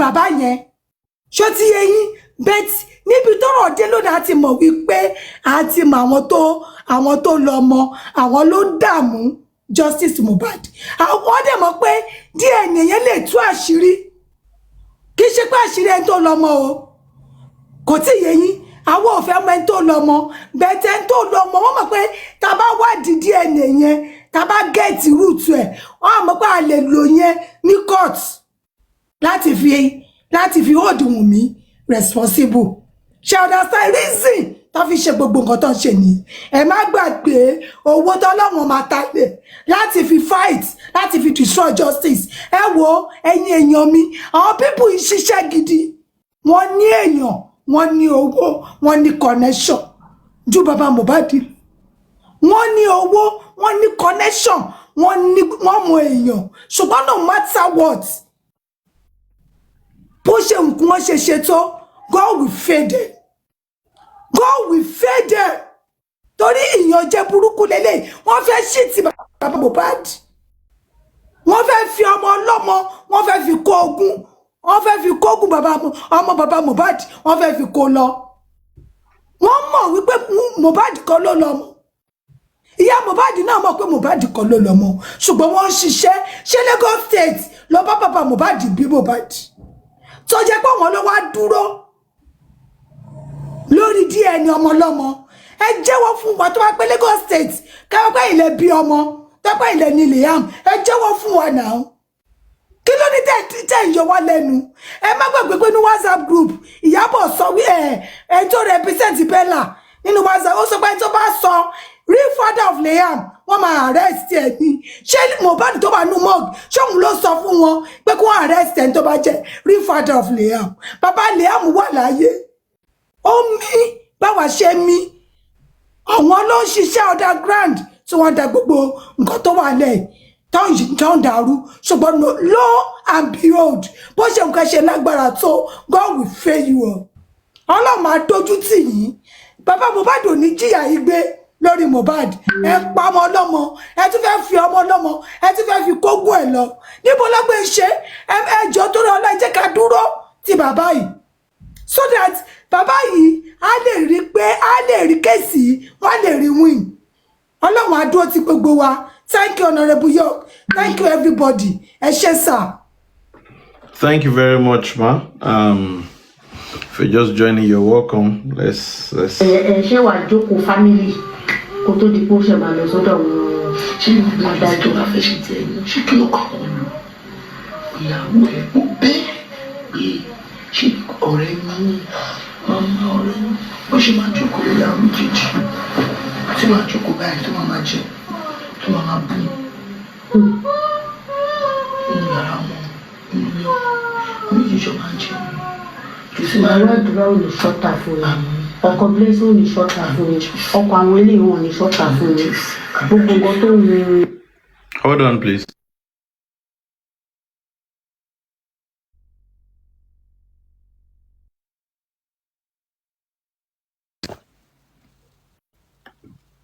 ìlérí Olúwa kó ṣe fún mi tó rí ṣe àwọn tó kù wá ṣe fún mi ìgbà tó bá wá ṣe fún inú ẹ̀ wá ní sínú àárẹ̀ ẹ̀ ní sí nínú àìsàn gbogbo nǹkan tó ń gẹ́lẹ́ ní fẹ́nu rẹ̀ sọ àwọn lọ́nà nǹkan wọn níwọ̀n gbà tó bá ti di òpó kírísítínù wọ́n mi ló kọ́ ó dùn mí tí mi ní access àti bá sọ̀rọ̀ ó fọ́kọ̀pù gan fi ní parọ́ fún yìí ó fọ́kọ̀pù gan because irú ọjọ́ tẹ ti pé King White ẹ tí King White pé yìí níjọ́ tí mo wá sọ́dọ̀ yìí yẹn tẹ́lẹ̀ pẹ̀sẹ̀ bá King White gan sọ̀rọ̀ tán sínsìn àpárá King White fẹ́ tẹ́lẹ̀ ṣe bá sọ̀rọ̀ tán sínsìn tí mo ṣàlàyé nǹkan tẹ́ sọ fún mi mo wò wí pé tẹ bá tẹ̀ fẹ́ sọ̀rọ̀ gan ẹ̀yin kọ́ lẹ máa lọ bá wọn kálẹ̀ sọ fún mi pẹ̀lú ọbẹ̀ lọ́jọ́ kejì má ní kẹ́ má lọ. bí ìlú bá wọn kọ́ King White mú lọ bí mo kọ́ King White ló wá bá mi ló wá. ṣàmà pé voice note tẹ́yìn ṣe yẹn ẹ̀yin ò ṣe ní ṣe wípé Wùnmí wà ń bẹ̀ ẹ̀yin wà ń bẹ̀. àwọn àjọ wà ń bẹ̀ ni. ìrọ voice note yẹn tẹ́mi gbọ́ ó ní ẹni ẹ̀ ló mọ́ mi Liam kọ́ ọ ṣàmà pé bíi pé yóò sì pẹ̀lú yín nìyẹn bíi pé ẹ̀yin ṣe voice note yẹn lórí fóònù. ó ti dá gbogbo wọn màmá ṣé ó ti wá pé yìí lẹ́yìn ìgbà yẹn? ṣé wọ́n ó ti bẹ̀rẹ̀ ní ògbé ìkọ̀lá nígbà tí. Ó fọkàn pọ̀ kò yẹ kó jẹ́ kó dé lẹ́gbù yẹn rárá. Ẹ ṣáàrà máa wò ó tí ẹ máa wò. Ọlọ́run á jẹ́rìí ara ẹ̀. Ọlọ́run á jẹ́rìí ara ẹ̀. Ààrẹ try náà. Ẹ try. Tí bàbá pẹ̀lú nǹkan tí mo gbọ́ pẹ̀lú bàbá gan-an ó wí kiri obìnrin lè mí náà. Kò bí onímọ̀ wá gbójú wa báyìí ń gbé mi báyìí. Wọ́n máa ń gbóbìnrin wá bẹ́ẹ̀ lóòótọ́. Tó máa lé mi síta tó yẹ pé màá tẹ yàrá tó mú fẹ́ràn àti wọn nìyẹn. Àjùmọ̀ náà ti náwó sùn wọn kò kéré àti ẹ̀kọ́.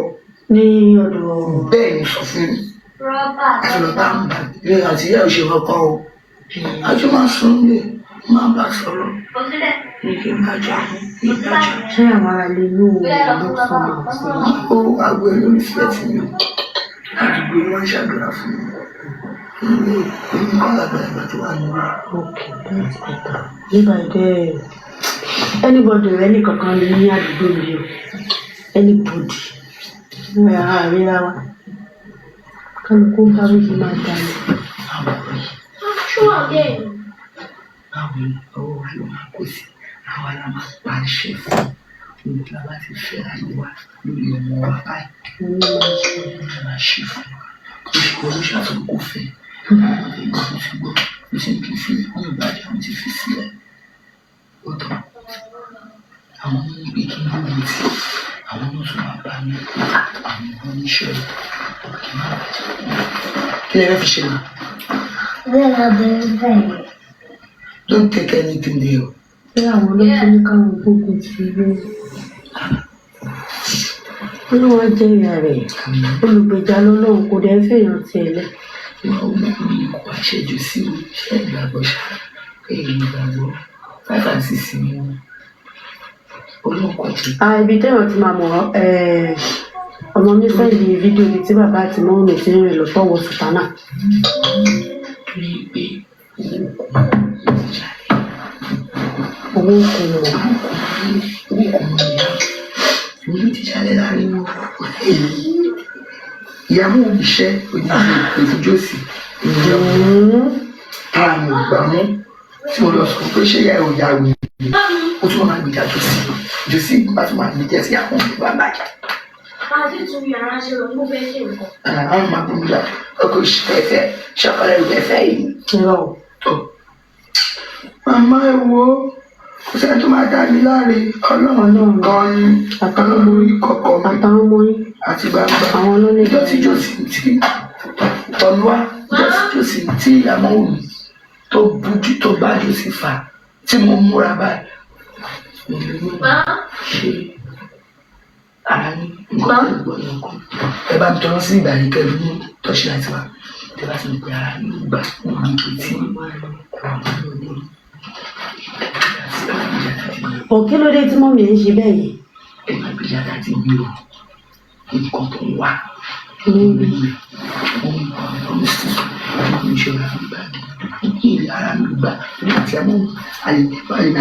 no, put it like this. No,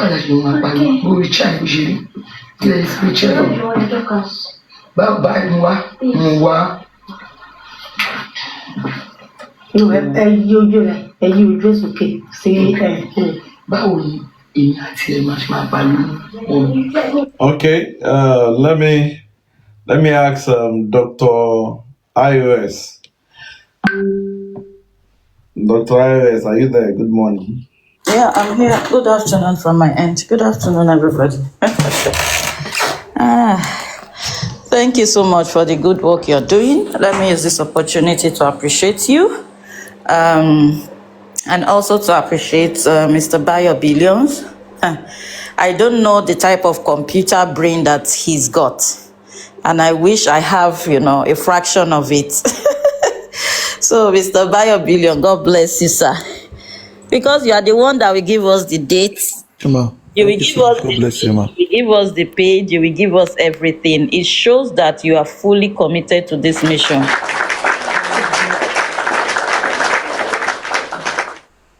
God will also, send helpers to you. when you need them. And to everybody, is it Ajay Wade? I really like your the passion, the power, the strength in which you commit to this justice. God be with you, ma. Madam Trust. Thank you, ma. God bless you. It's a bit Barawade. They already said it from the beginning that it's going to be a long journey. I don't know if anybody remembers. From different sources, we have heard that it's going to be a long journey. From CY, she said it. From Iyatunde also said it, that it's going to be a long journey. And I can see that based on this DNA, it's going to be a long journey. And as the only as it is now, they have already put some things on ground that can finalize it based on what they expect to bring out. So, from the way I see it, I think, you know, from, what's it called, the verdict or whatever, Baba needs to just state categorically his own stand on this issue and then wait until they are ready to accept his own ground. But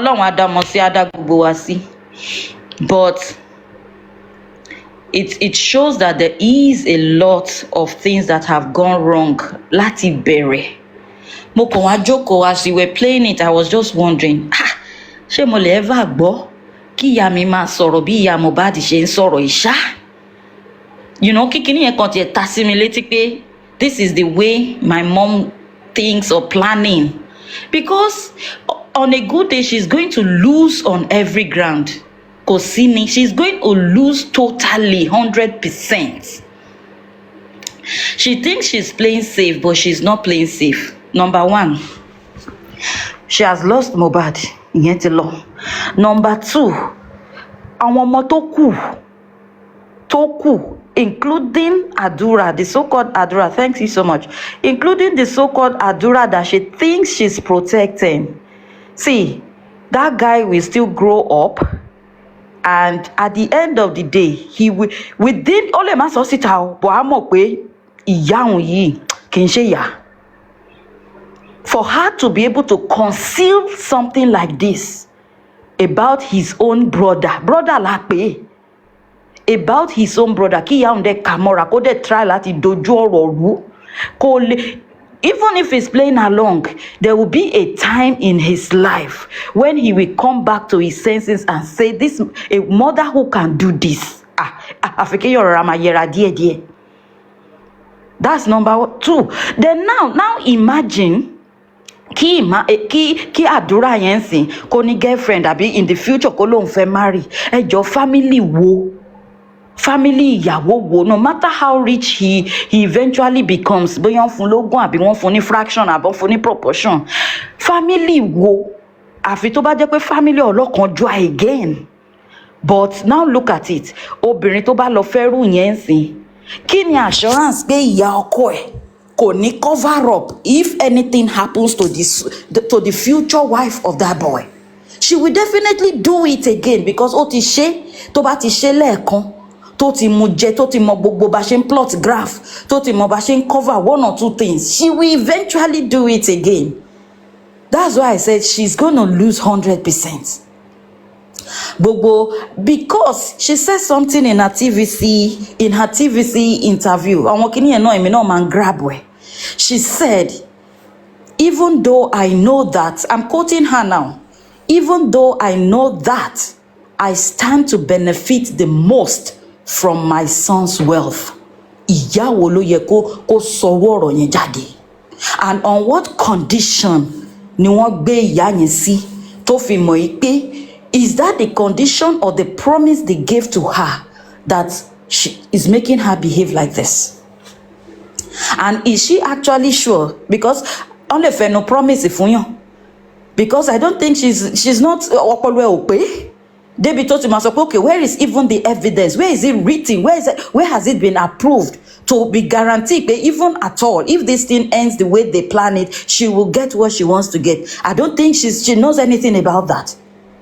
But ọkọ̀ fi ọ̀rọ̀ ẹnu ọba ìsọ pé màmá yìí náà lè máa jèrè tó pọ̀ nínú ẹ̀ náà ẹ fi kẹ́ cooperate, and you agree to cooperate. This one now that is saying ká gba ọmọ. Now let's look at it. Okay, ẹ wá gba ọmọ. Ṣé ìyá ọmọ ló ń jẹ ìyá ìṣá? Kò bímọ rí ni? Àbí ọmọ ni ò rí rí? That ká wá fi by force by túláàsì gba nǹkan ní nǹkan sí àkàtà ẹ, when you know, when she knows that the owner of ọmọ kò sí nǹkan tó ṣe ó wà. Ṣé kò ronú pé what can happen in the future? Ọmọkùnrin la pé kì í ṣe ọmọ obìnrin, ọmọ tó pé ni kì í ṣe ọmọ disabled.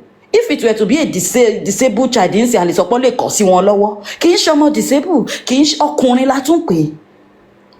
And if the so-called exhibit B, who is the so-called, anonymous father, is actually a royalty ò lè fi ọmọ ẹlẹ́ for long o. But I'm just waiting for a time when there will be a change in the name. Let's even assume that the boy is bearing Aloba now, and they are using it to play games.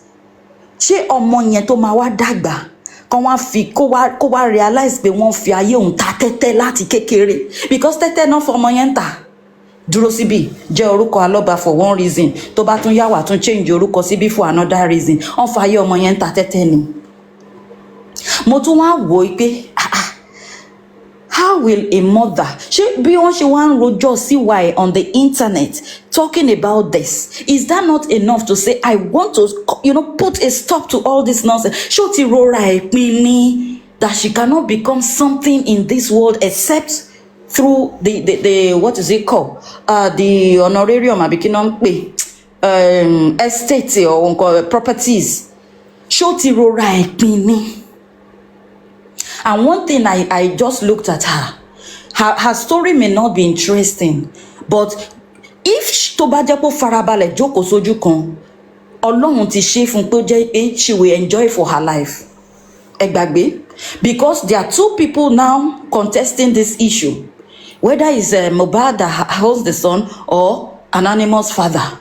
Whichever way, tó bá jẹ́ pé farabalẹ̀ jókòó ni, God has given her ọkùnrin tó jẹ́ pé kò lè jẹ́, tó bá jẹ́ pé Mohbad ní ìyá ò lè jẹ́ mọ́, tó bá jẹ́ pé anonymous father ló farabalẹ̀ lọ jókòó tí anonymous father tó ti fi Mohbad sílẹ̀, ìyá ò lè jẹ́ níbi tó ń lọ yẹn náà.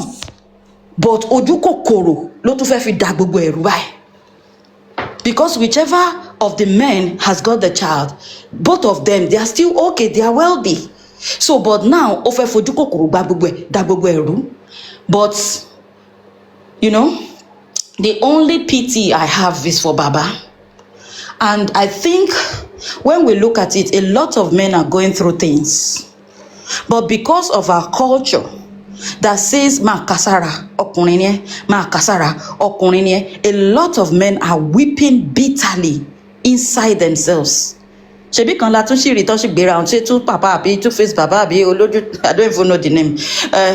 A lot of men are going through things.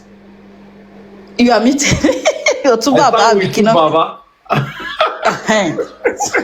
But what am I saying is that a lot of men are going through things, but because of I'm a man, I cannot talk, I have to sort it out, I have to manage the situation, I can do it, I must do it. In most men learning. But I was now looking at the situation of Baba. Ẹni tó bímọ fún ẹ, as in your first wife ni ìyá Mohbad tó bímọ fún ẹ, kó tún wá máa lẹ̀dí àpò pọ̀. That is the height of it. Tó jẹ́ pé she now wants to conceal. Ó tún wá sọ pé, if you see the woman now tó ń pe bàbá ní olórí ẹja, abusing him as bàbá olórí ẹja, so tí bàbá bá takú pé no, I'm not going to follow your route. He has a reason. And Sherry Gbogbo àwọn tó ń bá bàbá jà, they are just trying to, I think they are just trying to bring him down emotionally, because they have seen that this other group of people are trying their best, is not working. So let us bring him down. Baba ṣe kinní kan, ó ṣe gbá, ó gbọ̀tẹ̀, ó ṣe. Everybody have their own life to live. This is not the issue of the lifestyle of Baba. This is the issue of Kilopa Mohbad. Baba Oba ma mọtí kó máa yíra mọ́lẹ̀, I don't care. This is the issue of Kilopa ọmọ. But I want to believe that Ọlọ́run máa fún wa ní justice yìí o, and I will keep saying it, so ẹ má jẹ́ kí ọkàn wa kó ṣàárẹ̀. Ìrìn àjò yìí máa pẹ́ díẹ̀ o. Let us be prepared, because tí wọn ò bá paná ẹ̀ ní ìsìn, tí wọ́n bá ṣe jíbòjíbò, ọ̀rọ̀ ìtún máa hú jáde o. Tòrọ ọmọ tó ń jórúkọ kan lénìí, if that is not the right name, ó máa pàpà tó fẹ́ jórúkọ míì later o, ọ̀rọ̀ ẹ̀ sì máa hú jáde o. So it is not dying down soon, but we'll try as much as possible to do our best to support Baba, because it's obvious and glaring. Ẹni tẹ́tí bá ń dùn gàbí tó should know that they are only after bringing him down so that they can seal up everything that they have put in place. All the strategy is there. Everything has been, all machinery is active now. So Baba needs to be very, very careful, and any little mistake, Ọlọ́run má jẹ́ kéèyàn ṣubú lé ọ̀tá yọ̀. So if he needs to pause some things, if he needs to pause this process for some time, he should take a break. He should go and re-strategize and think over it over and over and over again, because we can't afford to make any mistake. Thank you so much. God bless you.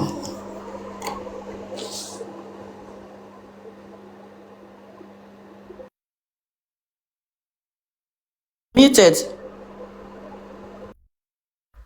Thank you, Lady Dr. iOS. Thank you for everybody that have contributed. Thank you, comment section. Yeye Babagua, good afternoon. Thank you for joining. Good afternoon.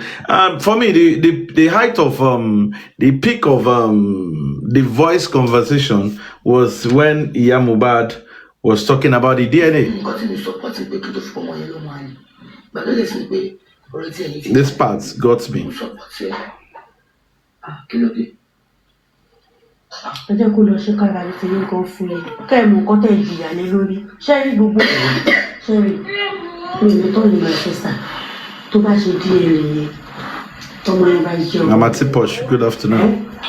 ìgbà ìyá yóò gbé bẹ́ẹ̀ bóyá láyé mi yẹ yìí ìgbà yẹn ni ìyá. Two things that got me here. èrè iṣẹ́ ìdílé ìlérí olúwa padà sí lọ́dọ̀ nìyẹn. Ṣùgbọ́n tọ́mọ Yorùbá wá lọ ṣe ọmọ yìí. Wọ́n máa pa tìrantìran mọ́ọ̀mù kò sí wọn tó máa ṣe ìyáàmù ọmọ lọ́mú wáyé ayé mi. Bẹ́ẹ̀ni. Ọmọ wáyé ayé tí ṣùgbọ́n kò máa jẹ́ pé ọmọ mi ló ná ọmọ yẹn. Àwọn ọmọ ò lè gbé bí mọ́ níbi tí ó ti fìyà jẹ mí dé. Àlọ́ pẹ̀lú nǹkan tí mò ń sọ yìí ọ̀láyé pọ̀. Ó máa lọ jẹ́ pé ọmọ mi máa. The fact that Iya Mohbad ní pẹ̀lú bí tó fi ìyà jẹ mí dé, that is, she has suffered in the hand of Wunmi, and she said in here that at times she will come and spend 4 days in Mohbad's house. Probably Mohbad is not around. Wunmi will lock the store. And this woman kept on buying food. Oh God. But hear this part.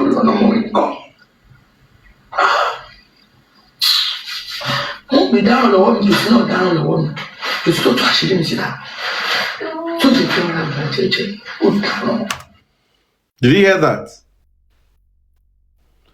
Ṣé ò jẹ́ kí n rọra gbà jẹ́jẹ́?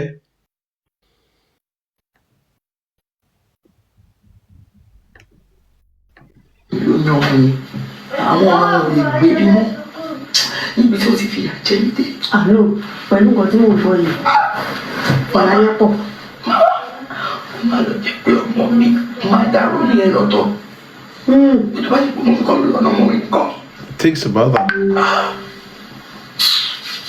Wọ́n gbé dáhùn lọ́wọ́ mi jòsí náà dáhùn lọ́wọ́ mi jòsí tó tó àṣírí mi síta tó ti fẹ́ràn àjẹjẹ ó ṣàrọ̀. She will have collected the baby, Jeje, even if the baby is not theirs. And let me play. We were still on this DNA matter. Let me play this. Still on the. You've heard the Yamoba saying that even if the child is not their own, that he was going to blame the father and the grandfather, which is Mr. Joseph Aloba, that it was him that did not allow them to accept the boy. Jejely, she have just quietly, okay, accept the boy, even if, you know. So if the DNA comes out negative, Mohbad will not be happy with Baba Mohbad because she wanted, you know, the whole thing to be silent. Let every activities continue going. If you see what I posted, this was when the woman that is now asking court to suggest plan for them 3 days ago. This number 7 was when their lawyer wrote Baba and was suggesting to hospital, you know, for Baba Mohbad to go and do DNA. And one of the hospital is Lagoon Hospital. It's there. When you check it, and when you go back again, and you check, I think number 10, where he was saying that they are ready, that Baba should come. Is it number 10 or number 12? That the client is ready, Baba should come with his doctor's team to come and take necessary sample. I think they should furnish the new lawyer with this one, you know, where they've even accepted that Baba should come with his team. That's the part we are interested in. The one that they say, Baba come with your team of doctor, come and take sample. So what's the difference now? Now let's go back to how this DNA matter, a new face about it. And that's why I'm still kind of worried why VDM is quiet, even when Yabojo go back to the country. Let's hear it. So Tonto Dike now said, also, why are we protecting DNA? I mean, a very private DNA. I don't need to know the results. Like, she don't even need to know the results. Iyapo Solo, Andre, I am speaking to you all. Why are we protecting an extremely private DNA? Please, everyone, come online. They won't call themselves for phone as of this time. So you see, these people were not even sure whether or not the guy man get picking. But they tell the public, the long the guy get picking, blah, blah, blah, blah, blah, blah, blah. Now they want to go and secretly go and conduct a private DNA test. Make nobody know. They won't go on and make it sure. See more obviously do na get picking. But guess what? These women now know this group. If truly this is not just from mobile, women for they give them information as to one or two things. Do you understand? But they come out from the group, they no put her. So it's only Yabo that have access to women directly. When I will see all those parts later, let's just continue here. So the Fumi Mensa now responded. She now said, "You are so right. The noise have gone down on Sam Larry and Naira Marley. Only this lover and some of us are still pushing this. That is their narrative of bullying. And I won't lie. There's little I know about Mohbad. I think the people that knows much about his lifestyle with them Naira Marley and co should lend their voice massively over this. So as of this point, they need to start. Baba Mohbad don't they go they talk say, what happened to my pikin inside house? But they didn't want Baba Mohbad to go to that at all. Do you understand? Already Tonto Dike don't say autopsy is not their concern. They don't care. Because autopsy will show that the Mohbad do drugs. Or the drug Mohbad. Then another thing will implicate the nurse. This same nurse where they already know, say the thing will fall for the head of the nurse, even before the public know. Check the see now. Anyways, we continue. Then the Fumi Mensa under the name of Foolish Collage can say no please. Now Dre DMW can talk. He can say that bail won't work out anymore. As we don't head like this. So they won't stop the bail for their Naira Marley. Now, because they are supposed to bail them. As they don't check them, say, okay, nothing there now. You understand? Why are you keeping them? Let them be at home, then they'll be coming for investigation. But these people don't want that.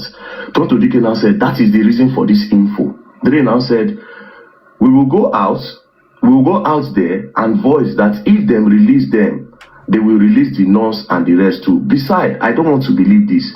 Now, let all those blogs start casting their plan. I don't call them and then deny them, saying, make I not allow anybody give me fake news. Whether fake news or legit, they don't care. All they know be say they should plug in bloggers. Let bloggers start pushing narrative. We continue. Say whether fake news or legit.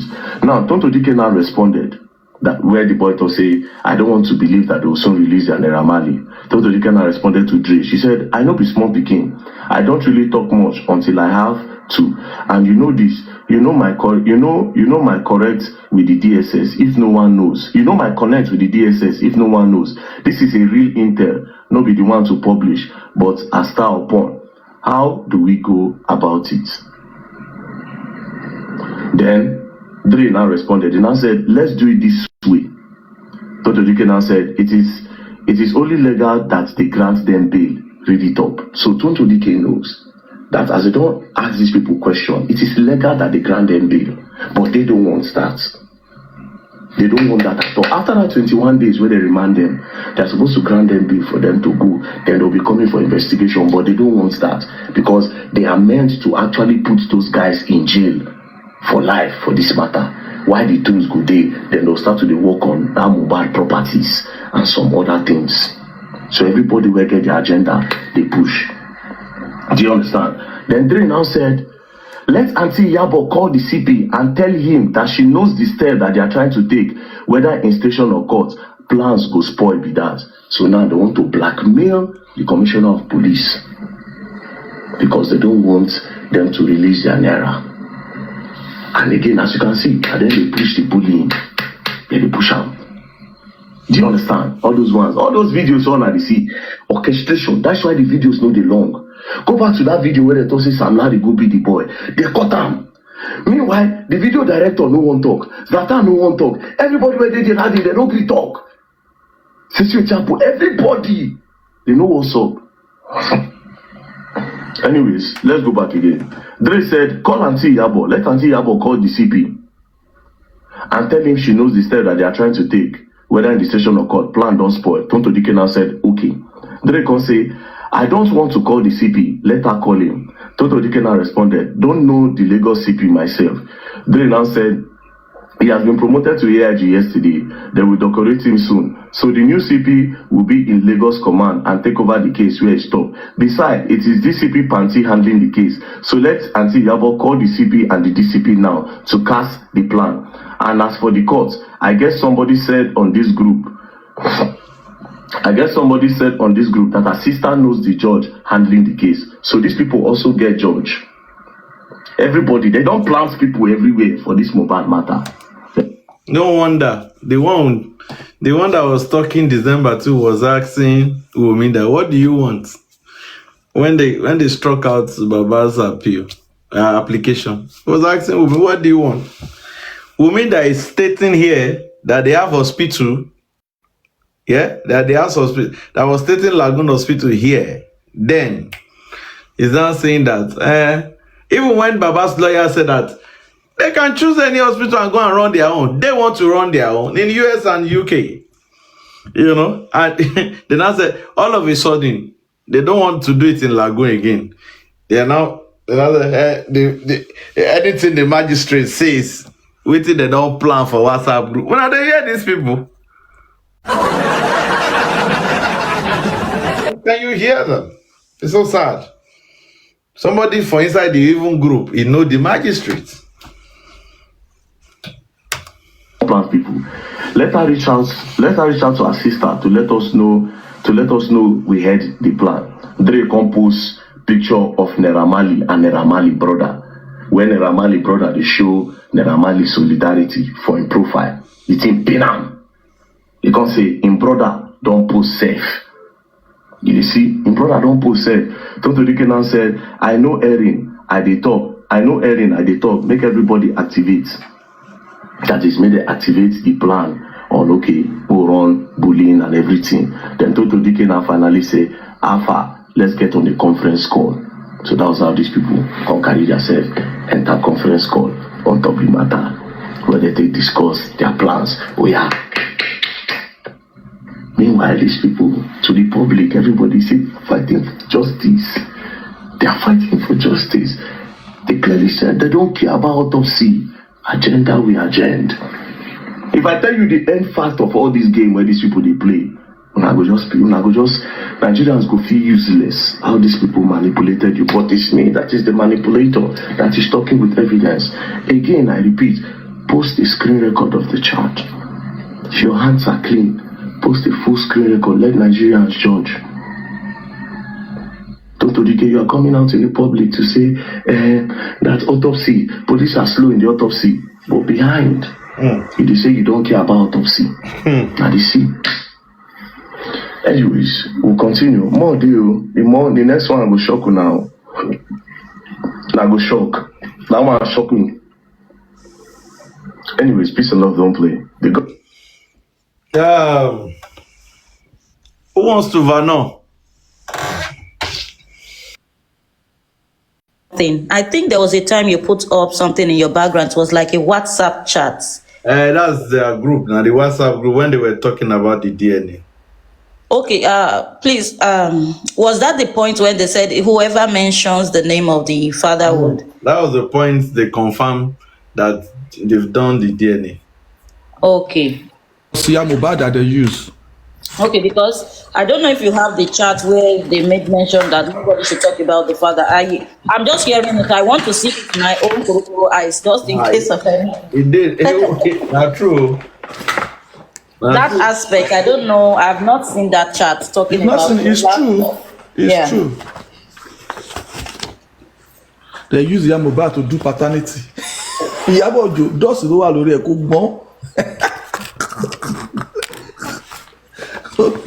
Ó rò pé maternity ló kù. Ìyá Mohbad ló níjẹkújẹ jẹgúdújẹrá wọ́n fi ń ṣe díẹ̀ ní ọmọ ẹni secretly.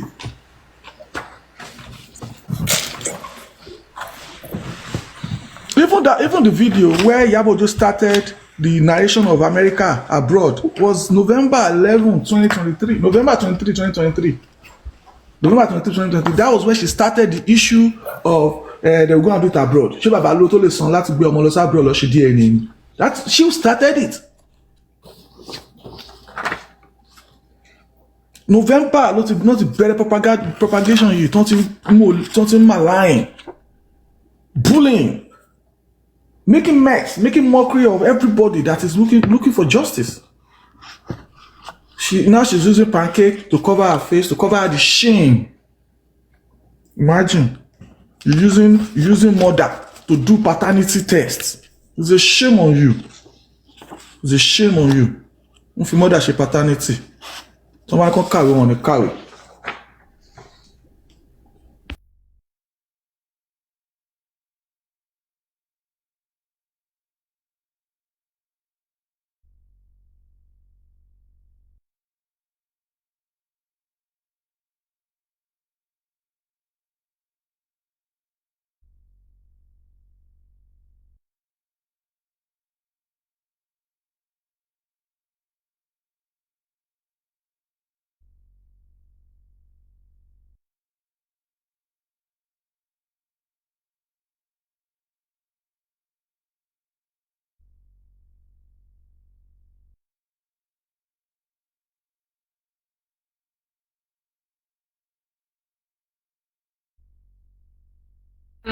Kò tí sẹ́ni tó wá bá wọn.